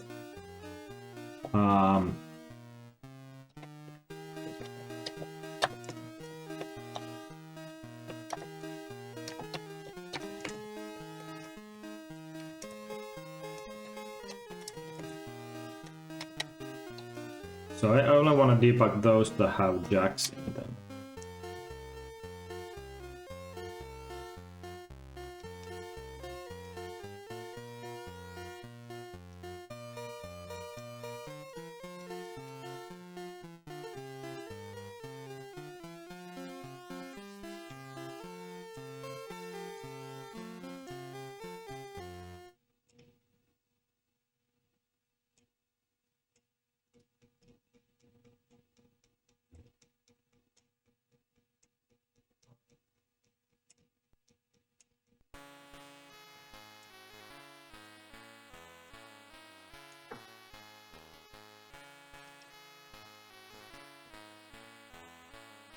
Okay, so 3 of a kind, 3 of a kind, 3 of a kind, 3 of a kind, 3 of a kind, yep. Just 1 pair, that's right. 3, 3, 3. 1 pair, 1 pair. 3, that's, yeah, that's 7s. Kings, 3 big kings, 3 5s.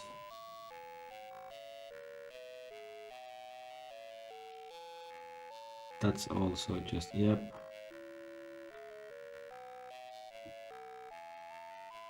Three of a kind.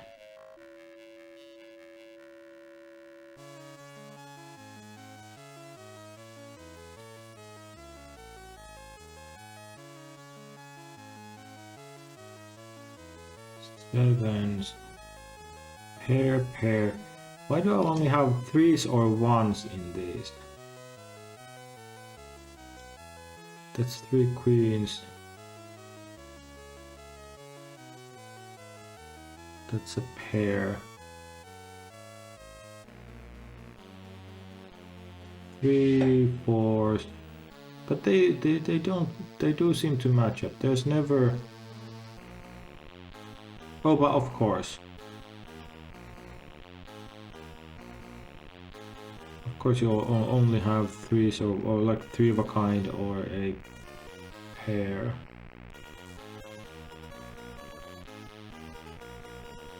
Yeah, that does all check out.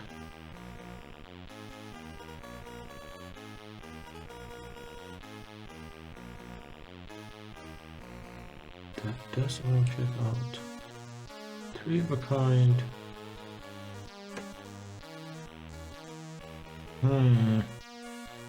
That is that is quite peculiar.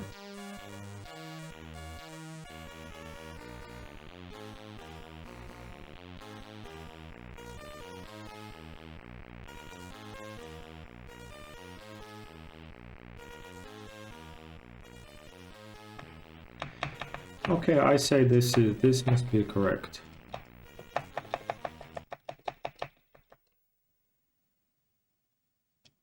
Yeah, I didn't sort here, so this number is bogus. Doesn't mean anything. But well, do I then have something wrong with this? When the strength is greater than equal to 4.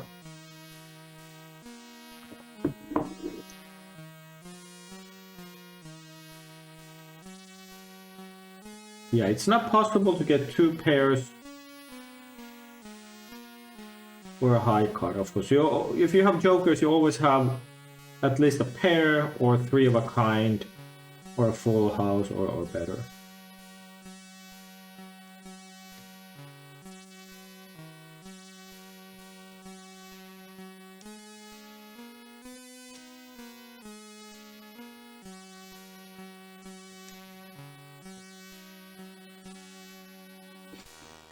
So 5 is okay, 5 is 4 of a kind. Yeah, that's 4 threes, 4 jacks, 4 jacks, 5 sevens, 4 fives. 4 is a full house. That's, yeah, queens over 5s. 5 fours. Wait, 5. 5 is 4 of a kind. Oh, that's, yeah, that's 4 tens. 5 tens. Tens over 7s.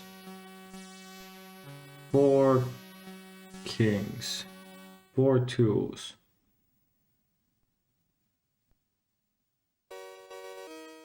Strength. Full house. Aces over jacks. No, aces over 4s, of course. Oh, this also also looks very good.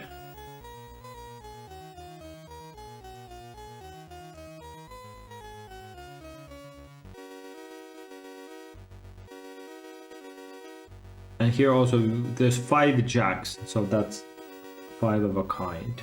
That also checks out.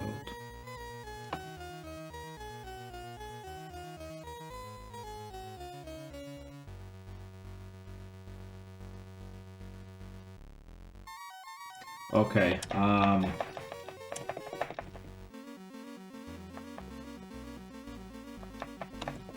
do I have something wrong with this evaluation then?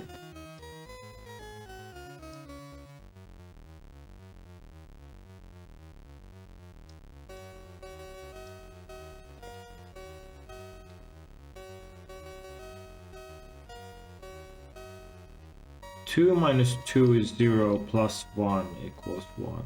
No, but because I used this also in here. Okay, now I know what I'm gonna do. I want to... Where is it?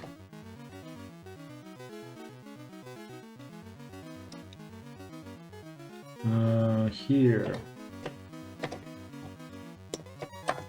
Integer sort D cards 5.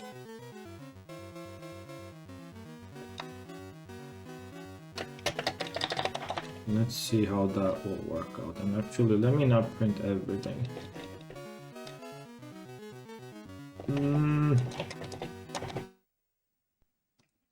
Okay.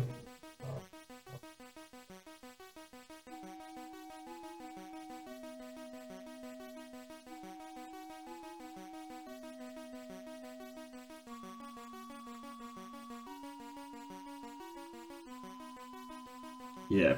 So for debugging, I'm now sorting the hand, so it's visually easier to figure out. And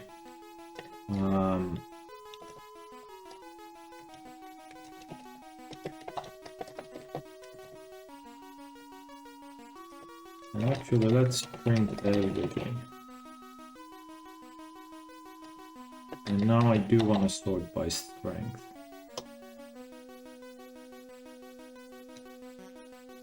And what is going on here? Oh.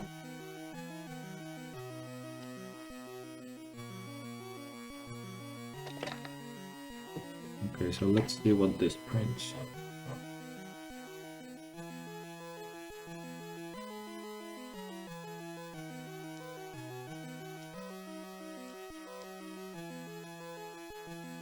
Four of a kind, four of a kind.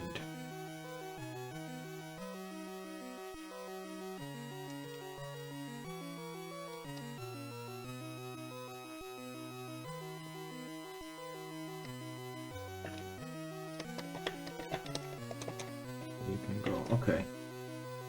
Yikes, this is turning out to be quite the debugging experience.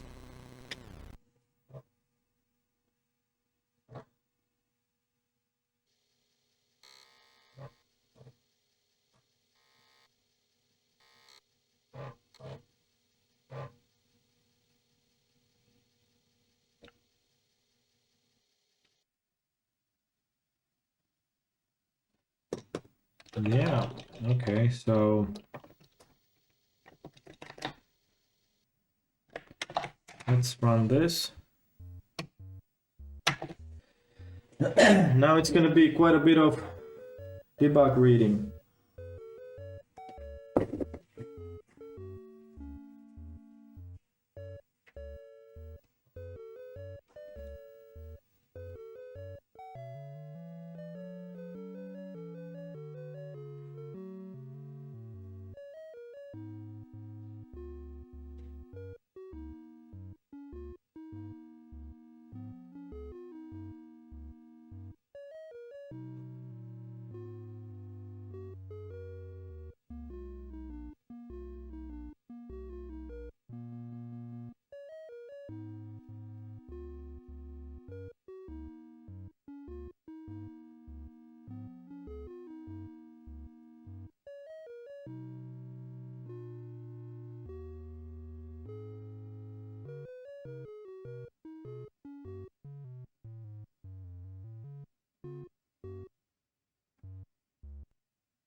Yeah, rereading this instructions, I kind of quite find anything that I would have interpreted incorrectly here at least.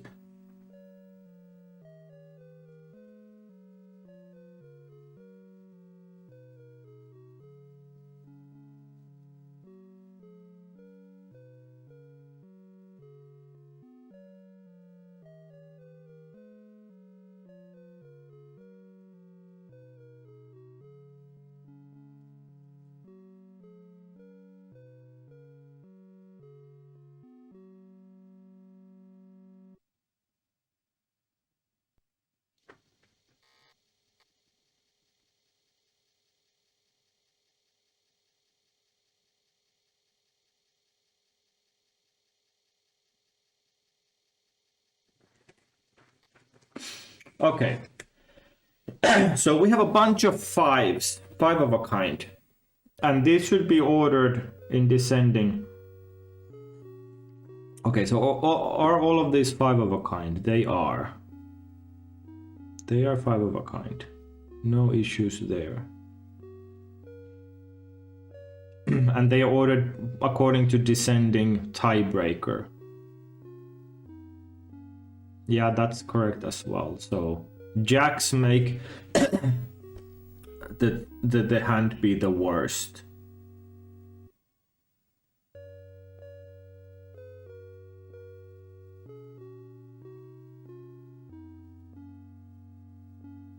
And after, yeah, worse than twos are hands that begin with a jack. Kings, queens, yeah, tens. And then 2 jacks are even worse. Yes. And 5 jacks is the worst 5 of a kind, yeah. Okay, so then we have 4 of a kind.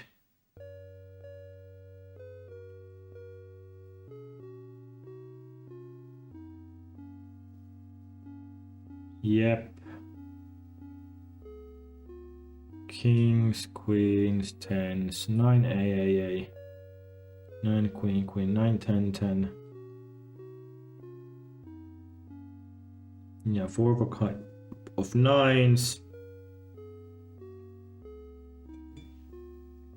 And that's a lexicographic ordering.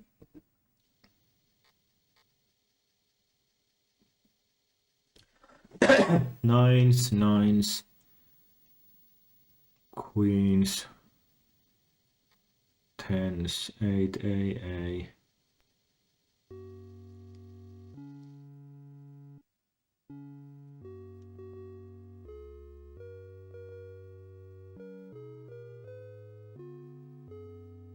Seven.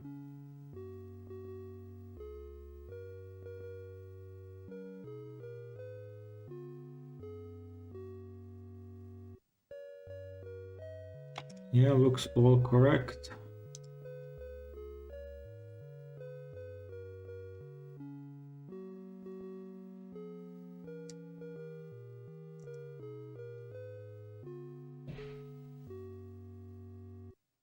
And then 6.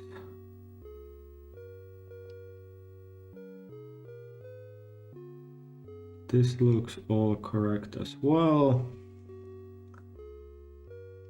6 6 6 jack, 6 6 6 7 J.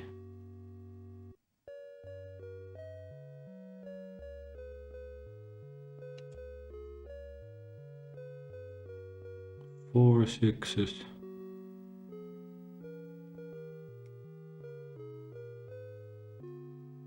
Four tens, 9 J, 8s, 8 7 6s,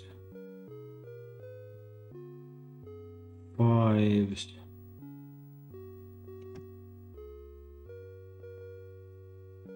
all checks out. 4s,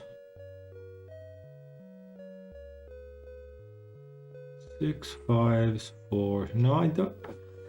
The issue must be somewhere else. Issue must be somewhere else. At least I don't find any.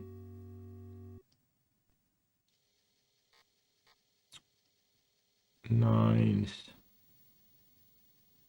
8 7 6 5. Threes, threes.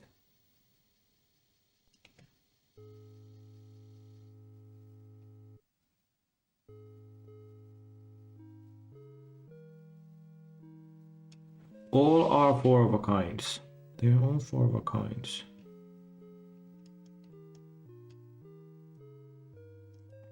And the tiebreakers also seem to check out. Okay, so then we get to the full houses.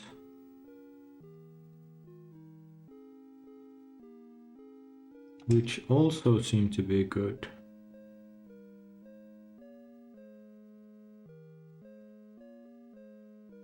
Full house, full house, full house.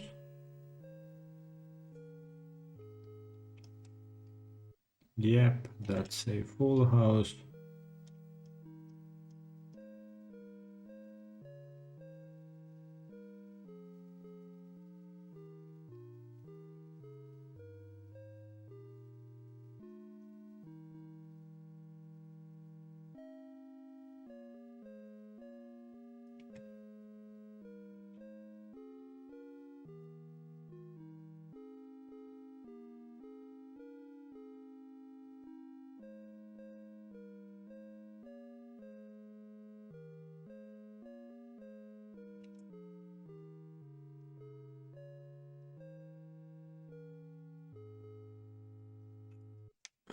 All the tiebreakers also look good.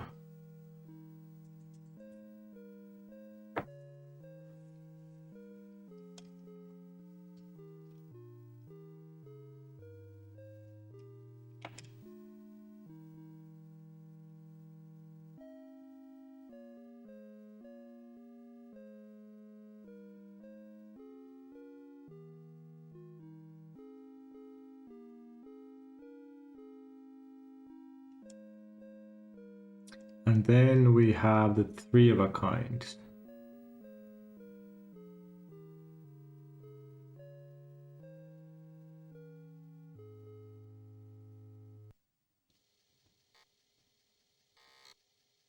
Kings, kings, nines, queens, queens, aces,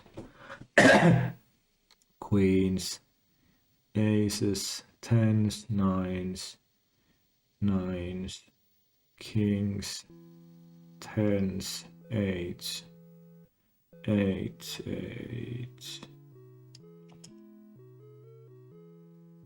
aces, tens, queens, tens, kings, nines, nines, nines, aces, queens,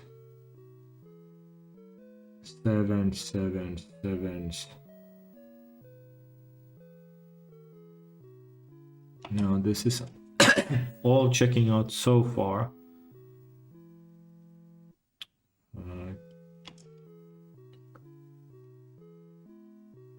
Cannot quite figure out if there might be a subtlety.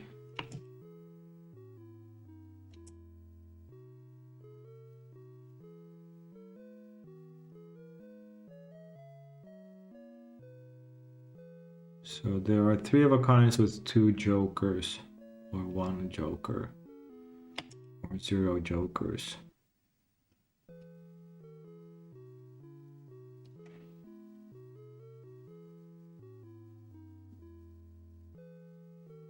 Yeah, and two is stronger than a jack, like it should be. Then we have two pairs. Two pairs, two pairs. So these shouldn't have any jacks in them because two pairs are just two pairs. Yeah, there are no jacks in two pairs. Okay, so I'm starting to be confident that this evaluation has been right all along. But my bug is somewhere else.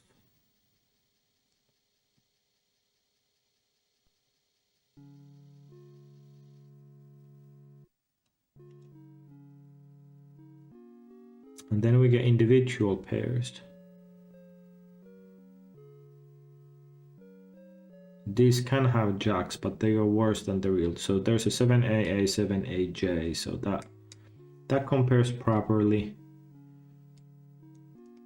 Jack is worse than a king.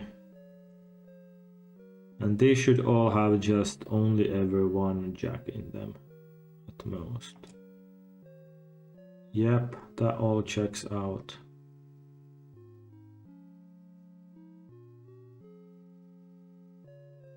All checks out.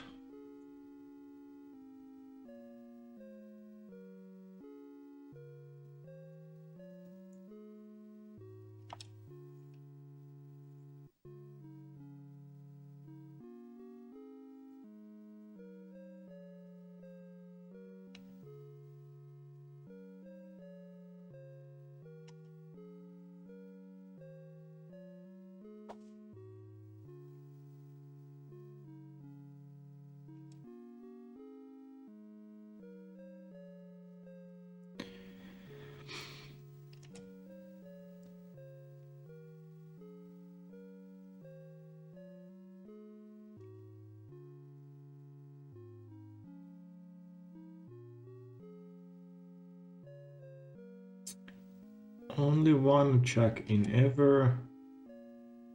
And the comparison is okay.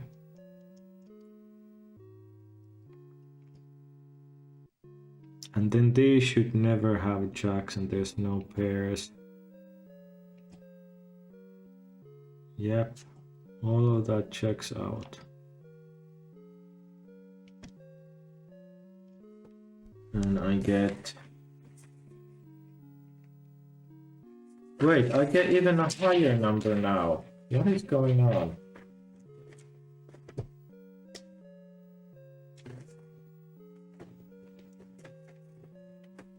Oh my god. So now I get 252,079,401. Which is even higher. The thing was complaining that the previous answer was too high, so this is even higher. But I didn't change.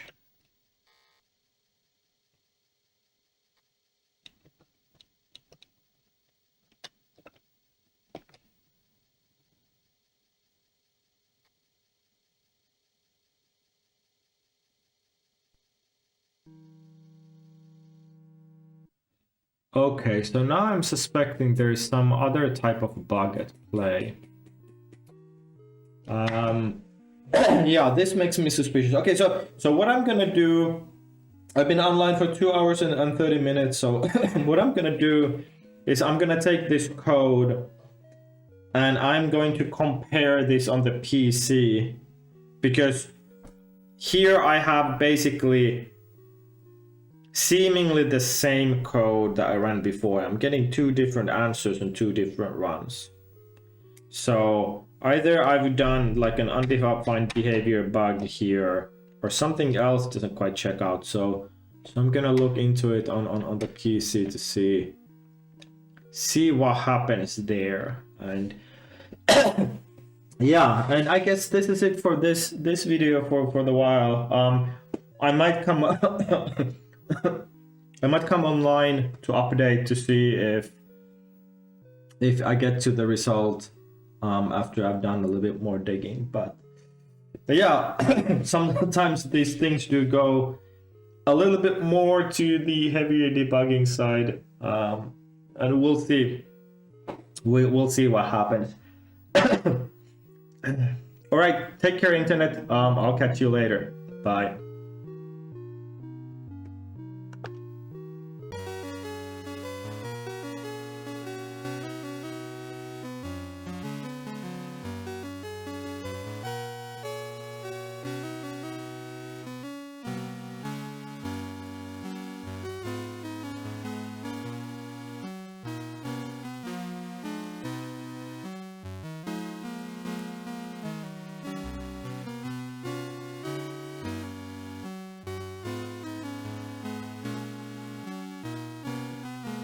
Hello, I am back. Had a lunch break and took a look at my code again. So first off, yeah, this is indeed the first time, first puzzle in this advent of code so far that did take me for a ride with the logic. So first off, the code that was getting the different result, this was of course caused by this debug that I forgot that I had put in here. So this screwed up the result. But I think the problem in my logic is in here. So it's in these 2 lines. Yeah, that's just faulty logic. So originally I had idea that let's look through all the cards that are not jokers. And if we find that we make 5 of them with the help of some other card maybe, then we immediately return 5 of a kind.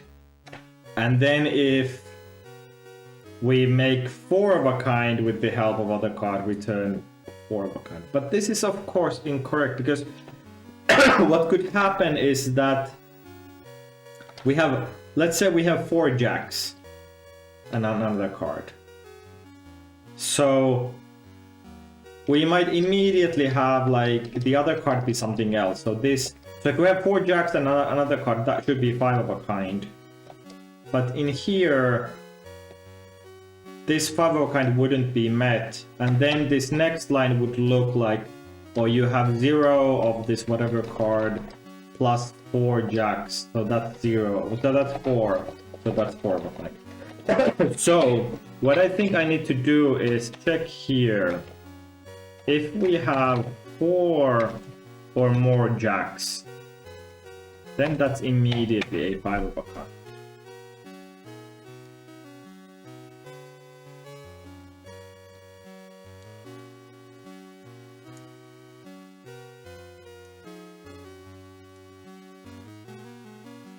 Yeah.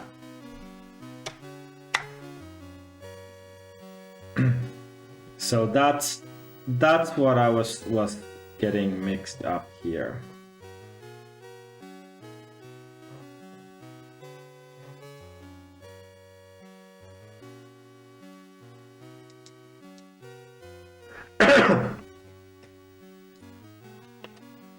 This is getting quite convoluted in general. So I think there's a cleaner way to do this whole logic by first doing the check of what do you get without any jacks, and then basically augmenting that with the help of the jacks or the jokers. But in any case, this I think was a source of bugs, and when I was going through all the inputs, certainly I didn't then catch this 4 jacks scenario in there. So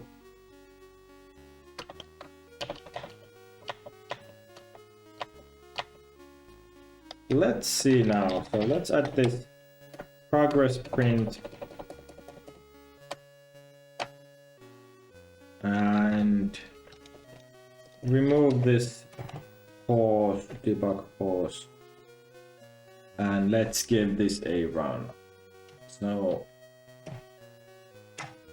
cool, okay. So this is attempt 2. So I did one incorrect submission so far. So this is attempt 2.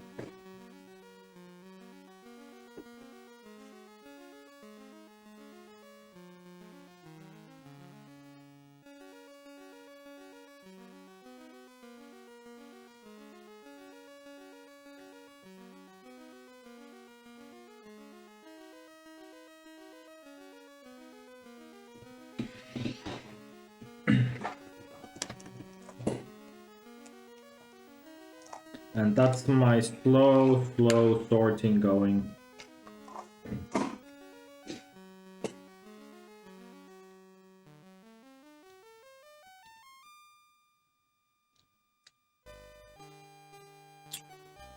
Oh, hello, Arman Lex. How are you doing? Did you solve today's puzzle, or are you going for the puzzles every day?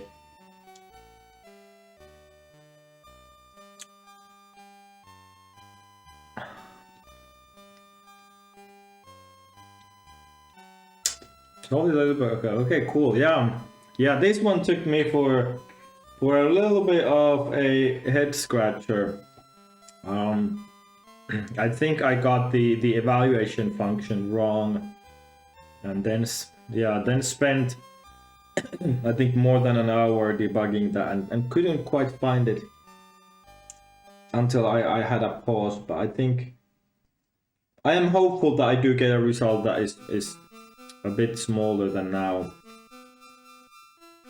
and then I do have some cleanup to do to see if what's the best form for this code.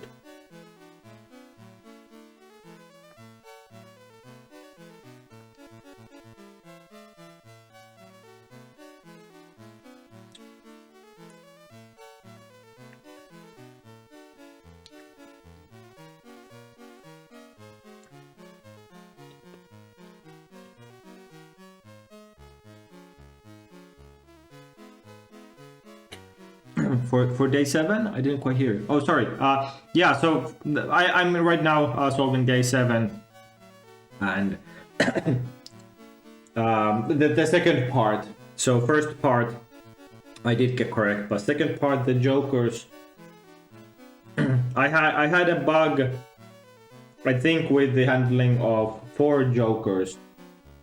I was incorrectly handling that as just as 4 jokers, not 5 of a kind. So I think that must have been my issue. So now I'm hopeful that yeah, that everything will come out fine. How do you tackle the jokers?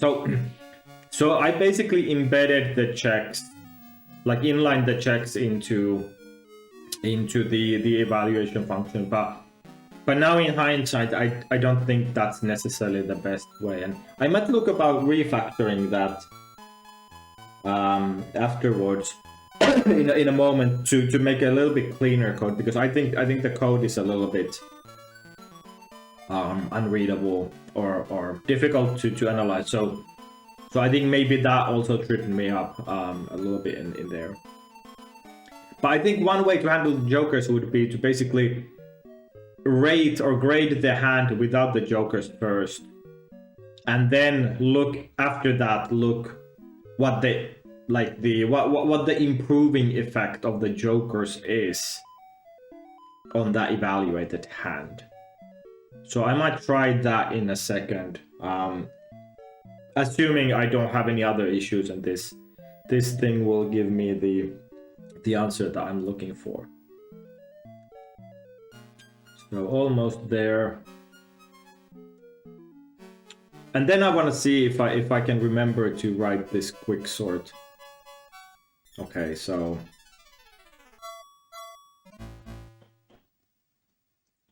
yeah, these are looking very, very fine. Of course, they did look fine before as well.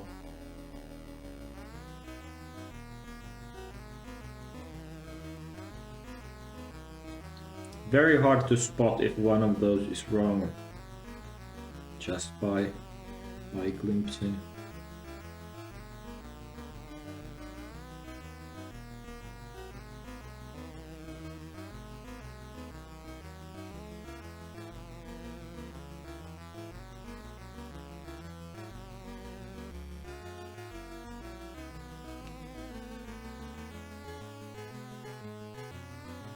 Okay, and I got a different result than previously, and it is smaller than before, and it was complaining that the previous answer was too high. So we are in a good direction at least. So the previous answer was 251. So this was the the one that had the debug stuff in it accidentally. So now I have 251,824,095. So that is smaller than this other one. So so let's go and submit this result. See if I got it right.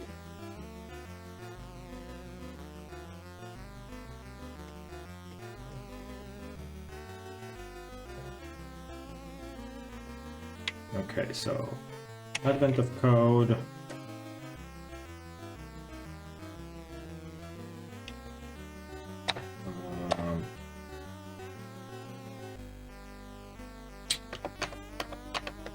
Okay, so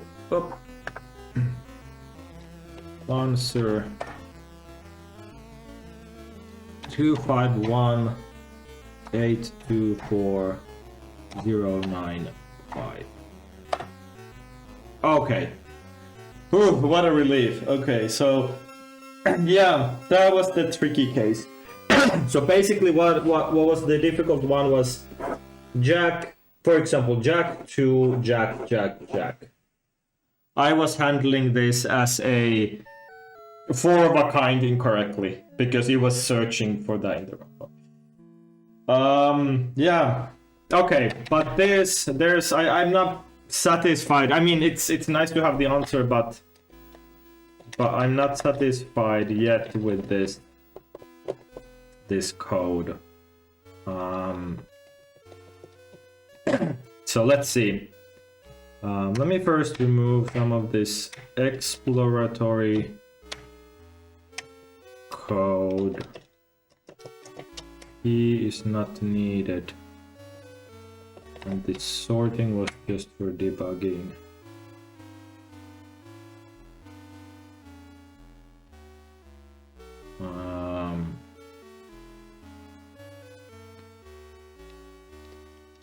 Cool, okay. Oh, yeah, I do have some kind of bug with this undeclared I. That's...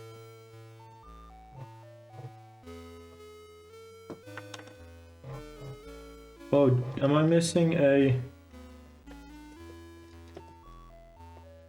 Oh, no. No bug, I was just missing a... Let me do this. So here's my evaluation function. This is not particularly pretty. And I think...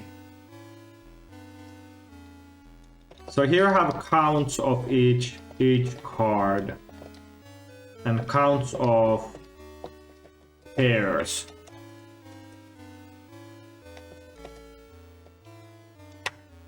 And well, I mean, you can only have 1 3, so 3 is equals to plus pairs. So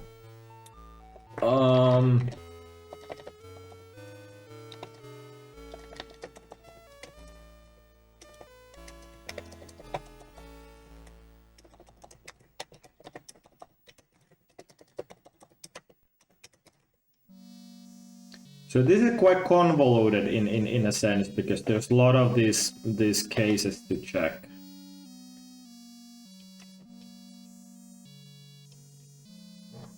So what I'm thinking is that I'm going to evaluate this hand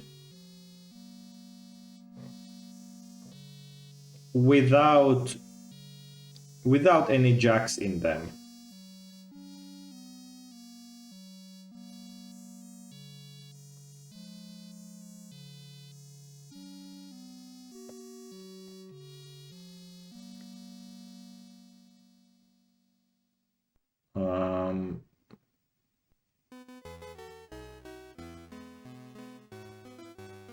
Yeah. So basically what I'm gonna do is I'm going to calculate like an intermediate strength of the hand.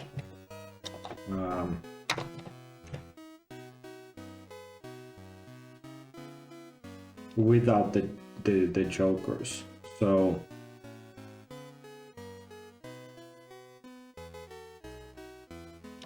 no jokers yet.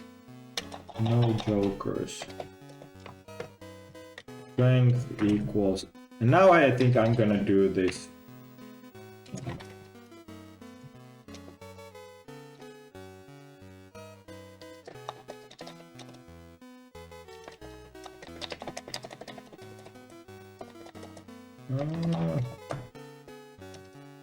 So let me now do this. Define I equals 0, define pair equals 1, define 2 pairs equals 2, define 3 of a kind equals 3, define the full house equals 4, define 4 of a kind equals 5, define 5 equals 6. So now I can do if count I equals 4, that's 4 of a kind.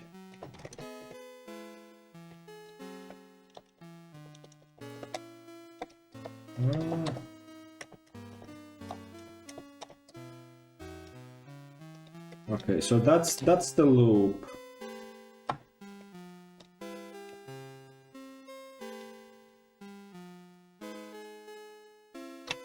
Actually, well, here I can already do if count jokers is greater or equal than 4, return 5 of a kind.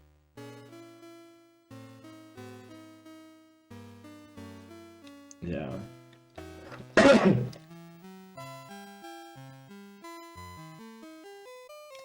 So if I have threes and pairs, the regular strength without jokers is full house.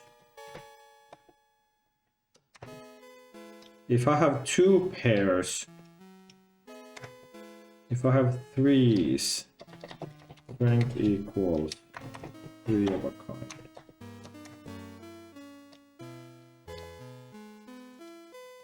If I have two pairs, two pair,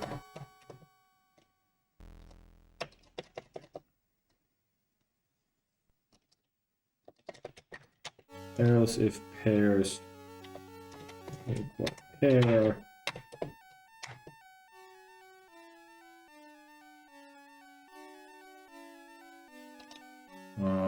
else this is a high card. So that's the that's the like the simple evaluation without jokers.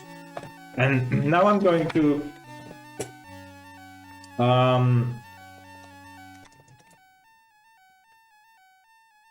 add the effect of jokers to this.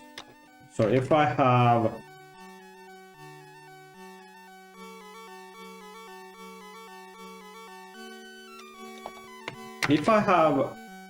three jokers, return. So if the regular cards had a pair, then I return a 5. Otherwise, it's just 4 of a kind. Then if I have two jokers, so there's room for three other cards.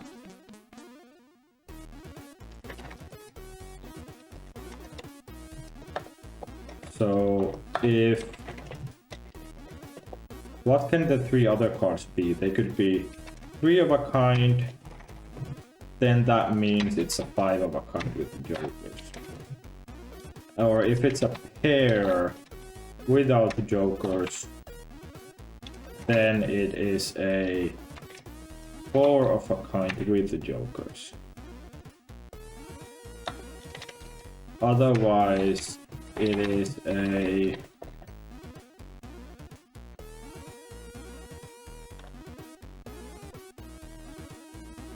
wait. I have two jokers. Otherwise, it's 3 of a kind.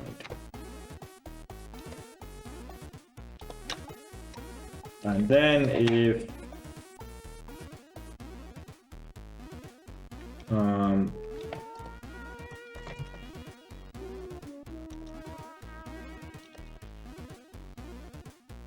okay. I do want to put the no jokers case first.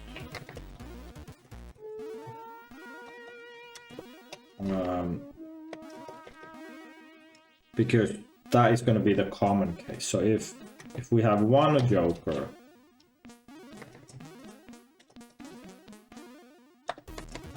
then it's a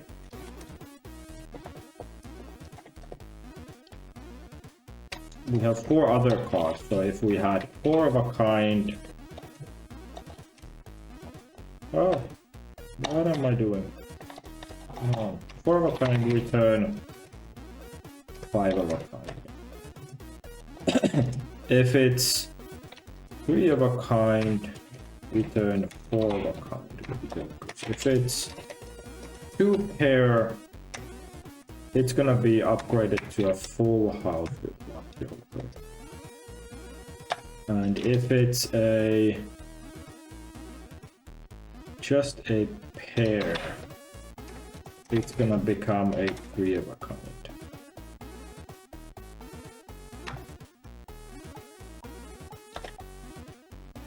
Otherwise, it's gonna become a regular pair.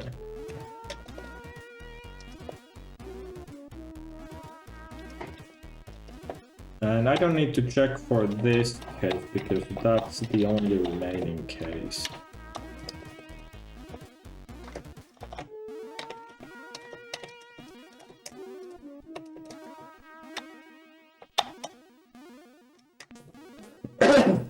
So I think this evaluation should also be correct, and maybe this is more logical. Although I thought this would have been much shorter, but I see now that it's actually roughly the same amount of code. But maybe it's a little bit more idiomatic because you can see like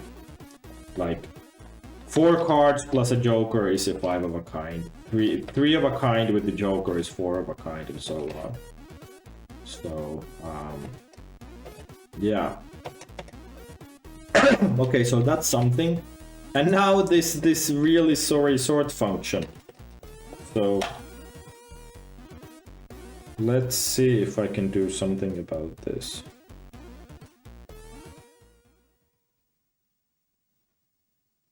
Let's think about quick sort just once again. So I'm pretty sure you start with taking a pivot.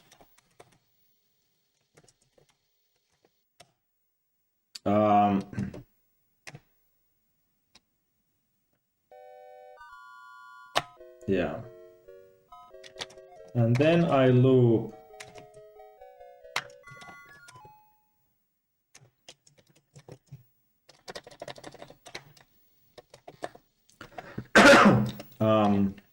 loop through all the values. And I have a left and a right. So my left is at 0. And my right is at n.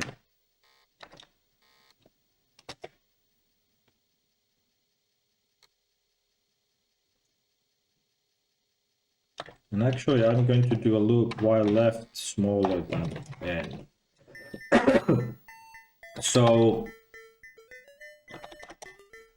I'm pivoting against this pivot. So if left equals 1, no wait.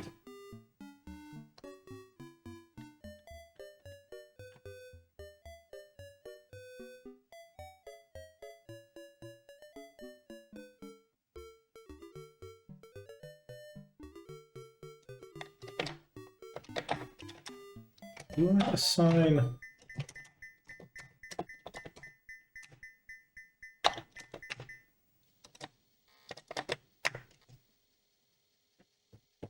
First element is gonna be the last one.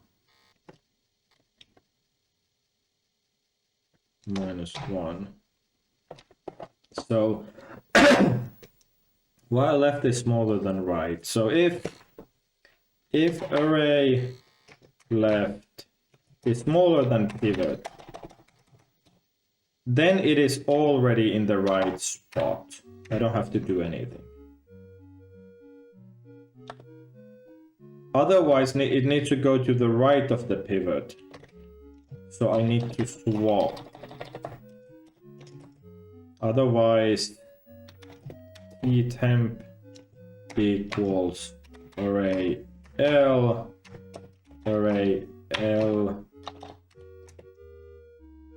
equals array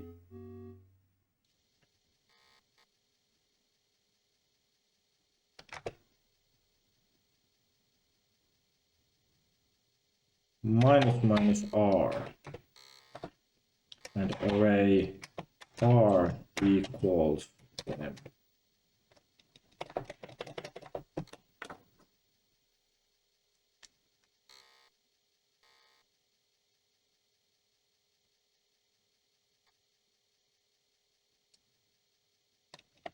And then we recurse. Let's see.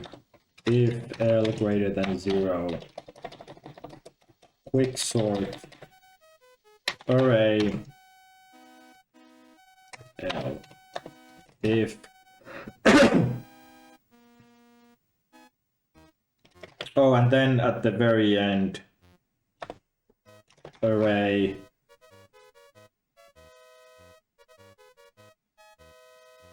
R equals pivot. So we have to put the pivot back. If R smaller than n minus 1. Actually, if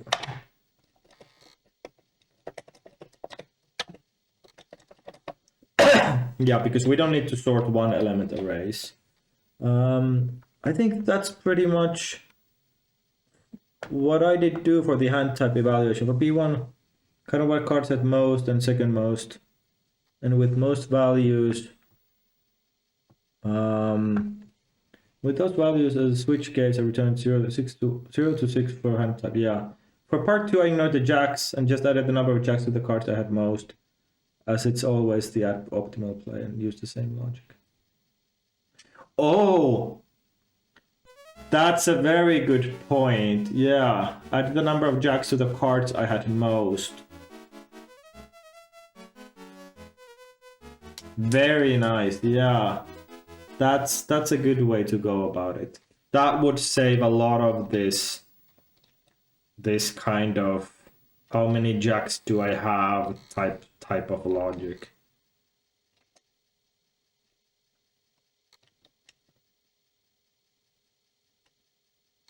Yeah, that's a super super simple rule.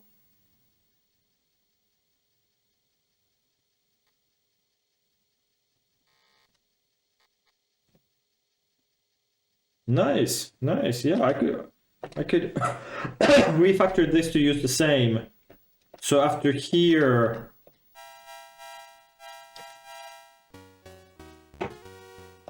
cool. Yeah, that would be something to try. So after this line, I would find the max and then just pile all from the 0 to that max. Yeah.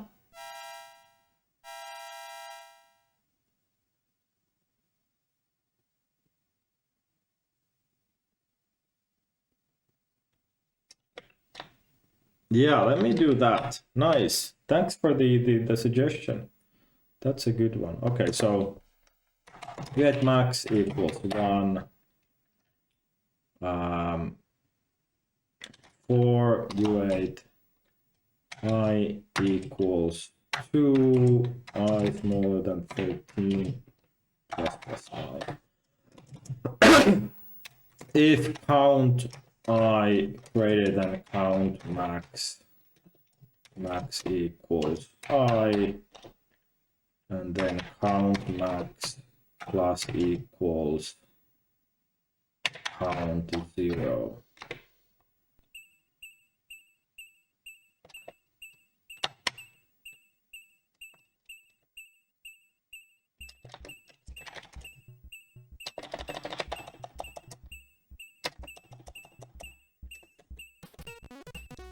No, not a spoiler at all, because I had already solved it. So that was very informative. Thank you for that. Much appreciated.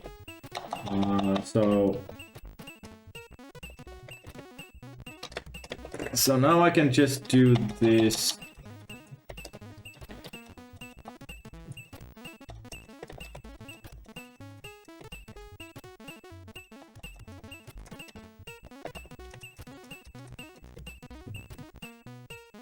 Yeah, and all of this stuff can go away. I have a hard time reading other people. I mean, it's always the same. Like, it can get so convoluted in that something that looks clear in other people's minds. But yeah.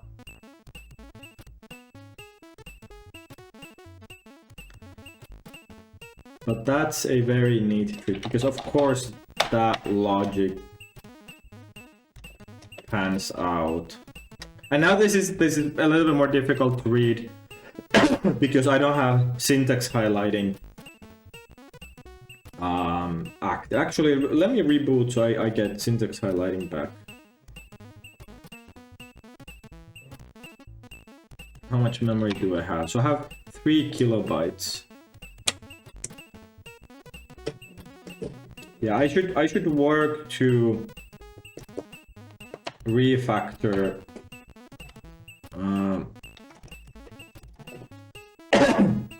refactor this thing so that I could have much more memory from the RAM expansion unit for the editor, but I think that would be a project that takes more than 1 day.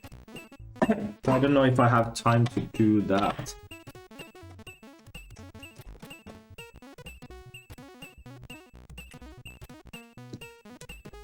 So it was 3 kilobytes of memory before, and now when I load this up... Wait, what? Only 990... Oh, because I do have now syntax highlighting, okay. So...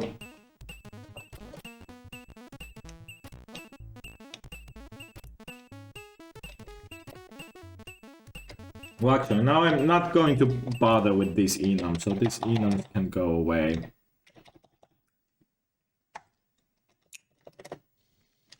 Full house is a 4. 3 of a kind is 3. 2 pairs is a 2. Return pairs. Actually, return pairs, yeah.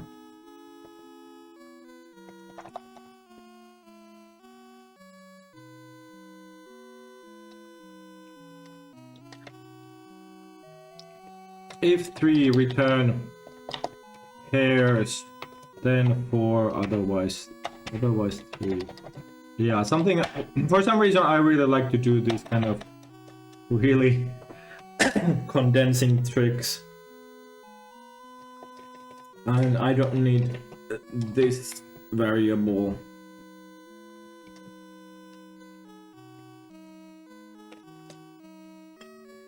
And actually,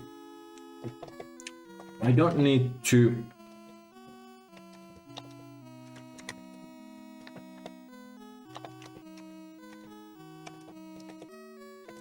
I don't need to preserve this hand pointer. And this max can go on this line.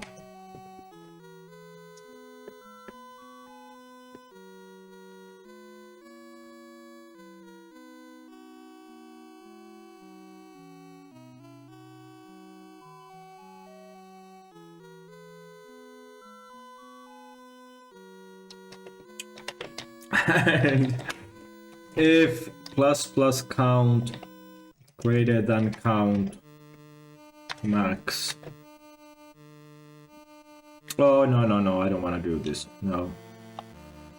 No. Okay. Let's keep it sensible.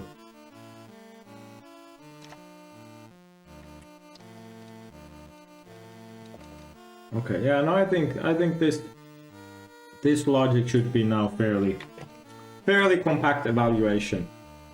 Yeah, thanks again for the suggestion. This was a nice nice cleanup. Okay, so this quick sort. I do really want to grok this quick sort. Okay, so these defines can go.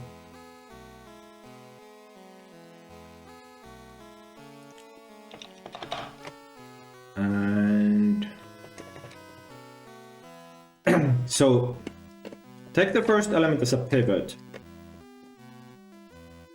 Actually, take the last element as a pivot.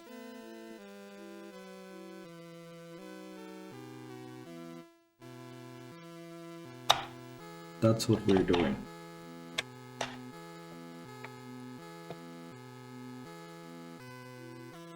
while left is smaller than right. If array left is smaller than pivot, then left is in the right place, so we can just increase this pointer. Else left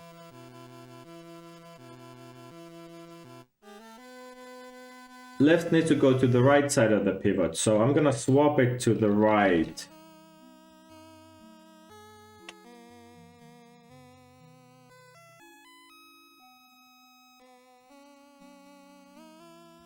To the right, so swap it. And I do have to decrement because this points to an end, so there's no element at this index at the time, so decrement R.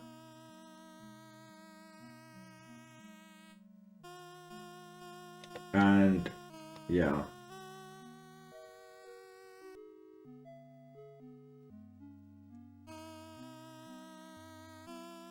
And then put back the pivot. And if there's more than one element on the left side of the pivot, quick sort the left side. If R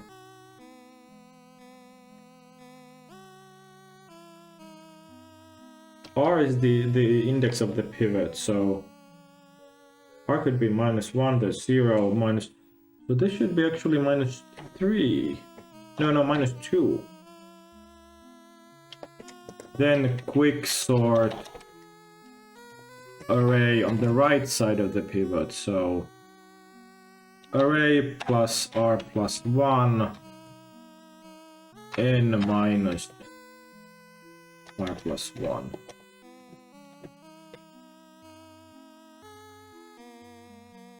Right.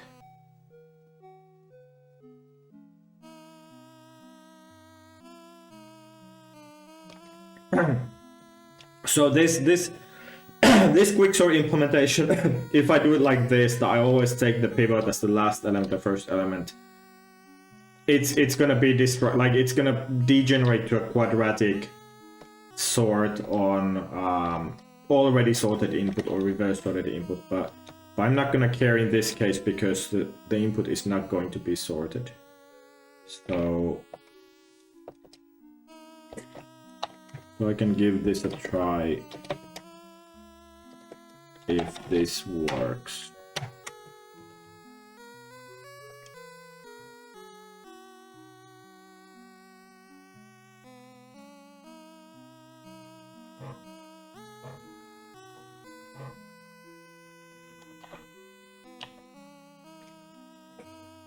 Okay, let's see.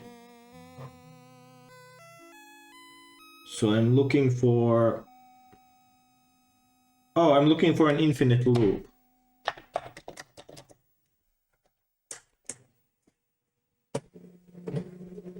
That was a crash.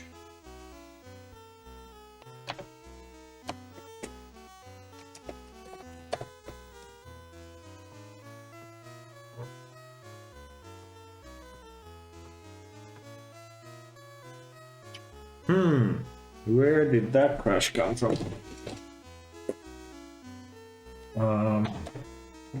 3, 7B, CPP.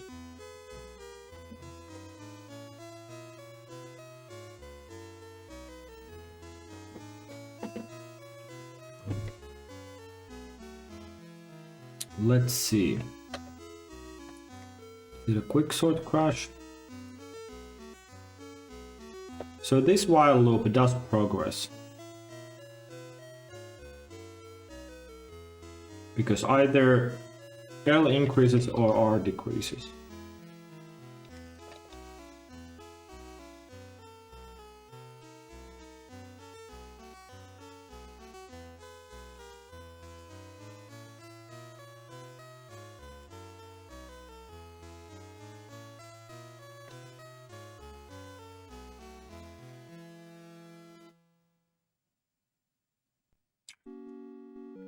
If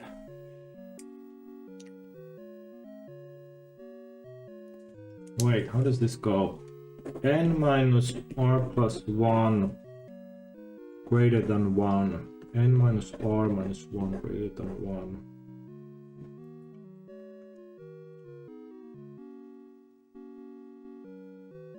So that's n minus 1 greater than 1 plus r, or r smaller than n minus 2. Yeah, so this check should be right.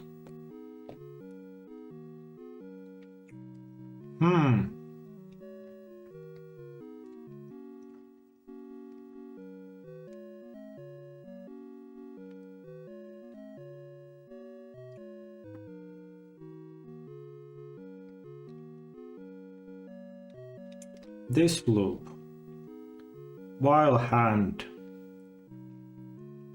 plus count index hand plus plus, this should also be good.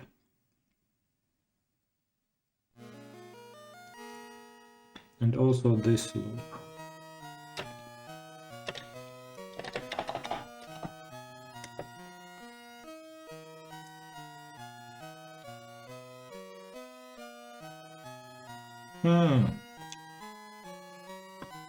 Interesting.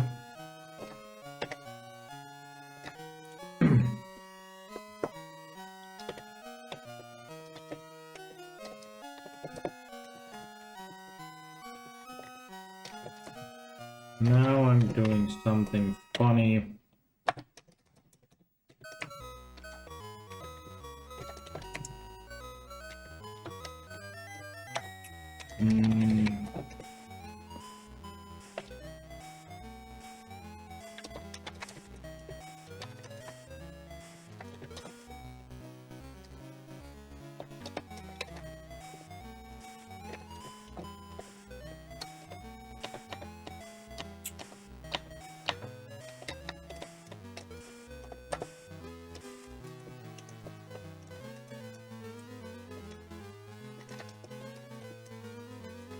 Okay.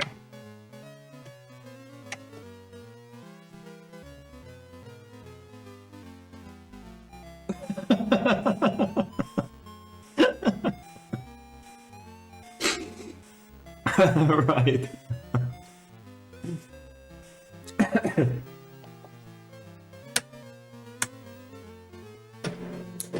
Well, that wasn't quite expected.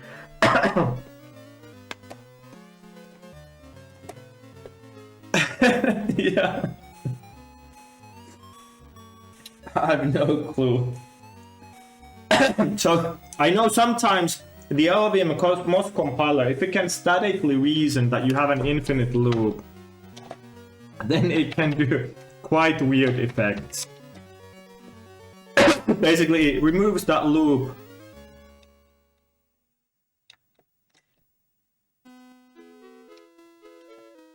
Wait. What did I do?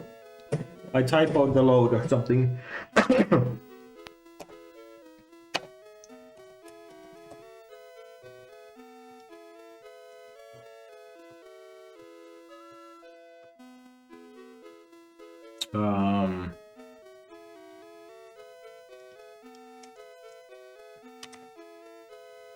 Open device 9 2023.7 DCPT.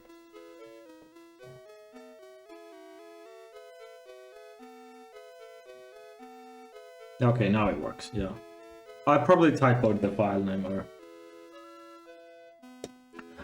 Oh, I forgot to say before. So actually, what I'm gonna do, I'm suspecting it's this quicksort. So, 23% D.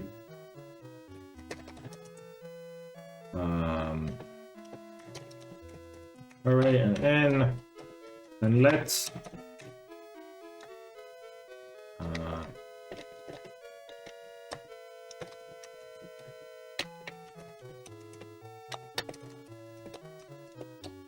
do a little bit of really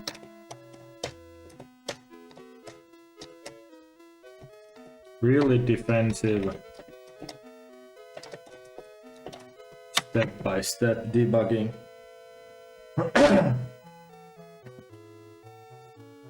So in quicksort, N must be at least 1 because That's the only way I can understand that I'm going out of bounds.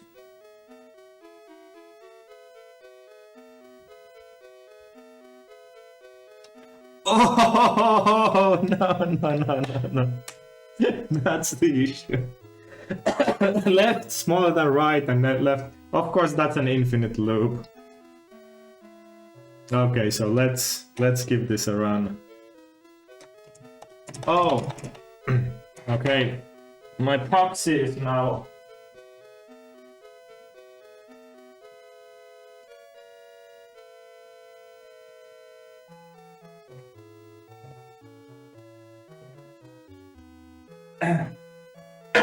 Yeah, need to get some time to debug that one. So what's happening is that the PC side is instructing the LVMOS or the client compiler to run. This is what we need AI for, to catch those brain farts that take so long to catch. Yeah, it would be interesting to. Ooh, and now I can upload it. Okay, lot of trouble.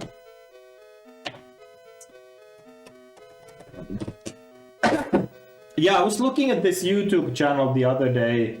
There was this guy who was feeding feeding all of the problem input so far to ChatGPT.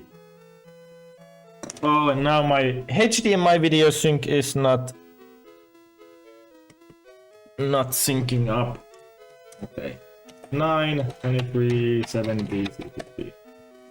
Lot of brittle stuff. I think this setup would need like a month or two of polish before actually attempting this kind of stuff, but well, that's not gonna stop us. Okay, so left smaller than R. Let's run this.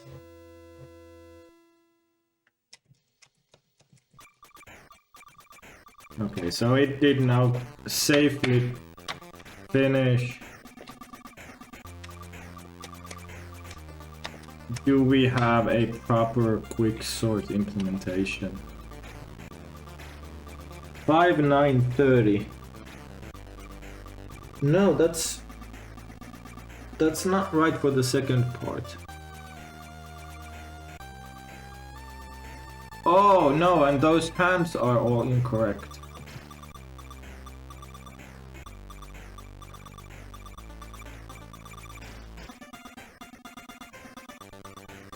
So what's the logic error here?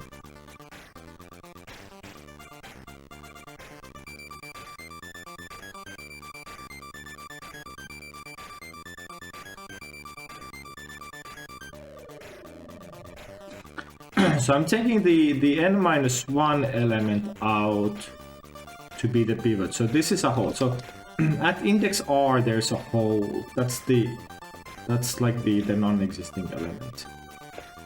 That's the invariant. While left is to the L is to the left of the hole. This is smaller than pivot.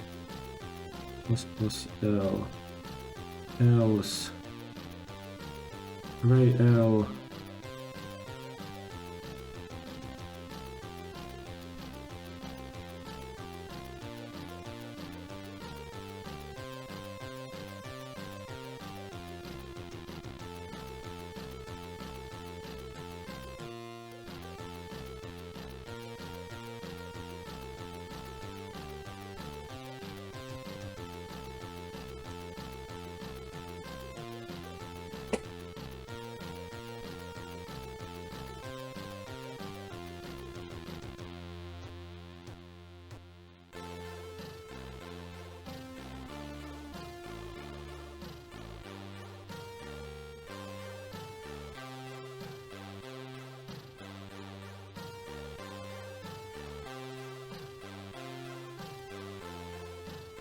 No, this is wrong. So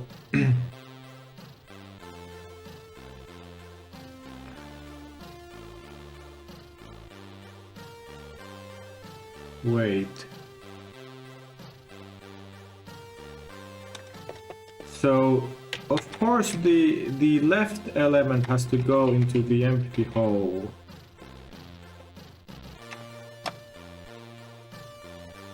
And then we make a new hole. So R minus minus. So, okay, so R is gonna be the left element. Then we minus minus R.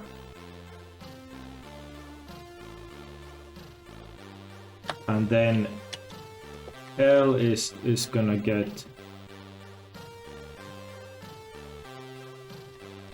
the new element. So R again forms. So actually I don't need to swap, I'm just assigning.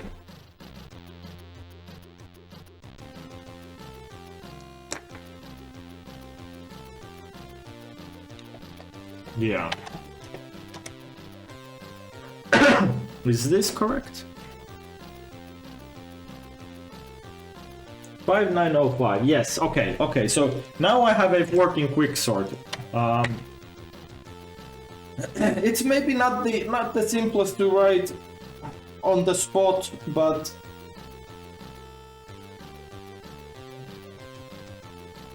well, at the end I managed. Hopefully, I mean hopefully. Like, of course there could still be corner cases. So let's give this now a run of the whole input to double check how long that is gonna take. And I'm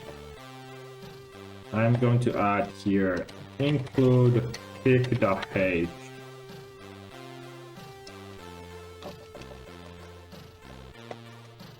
And then in here tick t0 equals tick, and then in here tick t1 equals tick, and then t1 minus t0 dot print. So now they should print us how long it takes to do the whole calculation. Oh, but I do have all these intermediate prints. I am going to remove those.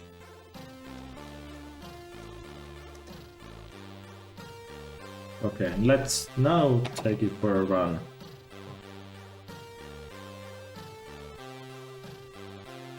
So the right answer should be 251824 and something.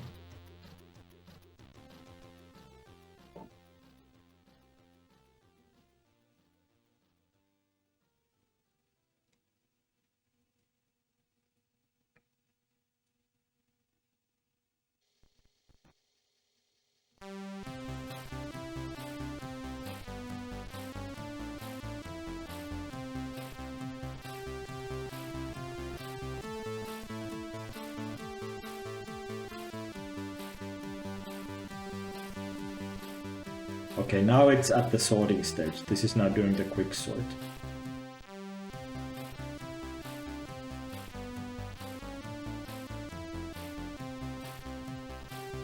One minute 47 seconds total. 2518240. Okay, and the result is correct. Pretty cool. Okay, so today was a fun one. So we had both a nice logic puzzle. Plus, I got to implement the sort algorithm, which I'm probably gonna need on later days as well. So now I have a good quick sort. Yeah, that's pretty cool. I enjoyed it too. Oh, that's super nice to hear. Thank you. Yeah, hopefully. I mean, when these things do bog down to like this kind of like 1 hour debug spree, then. Or like a crash fest, which does happen, then it can go on by quite a bit. But yeah, overall pretty nice puzzle today. Oh, you probably meant the puzzle, yeah. Of course. But anyways, okay. Thank you for watching over, and I'll catch you all then on the next day. Take care, internet. Bye.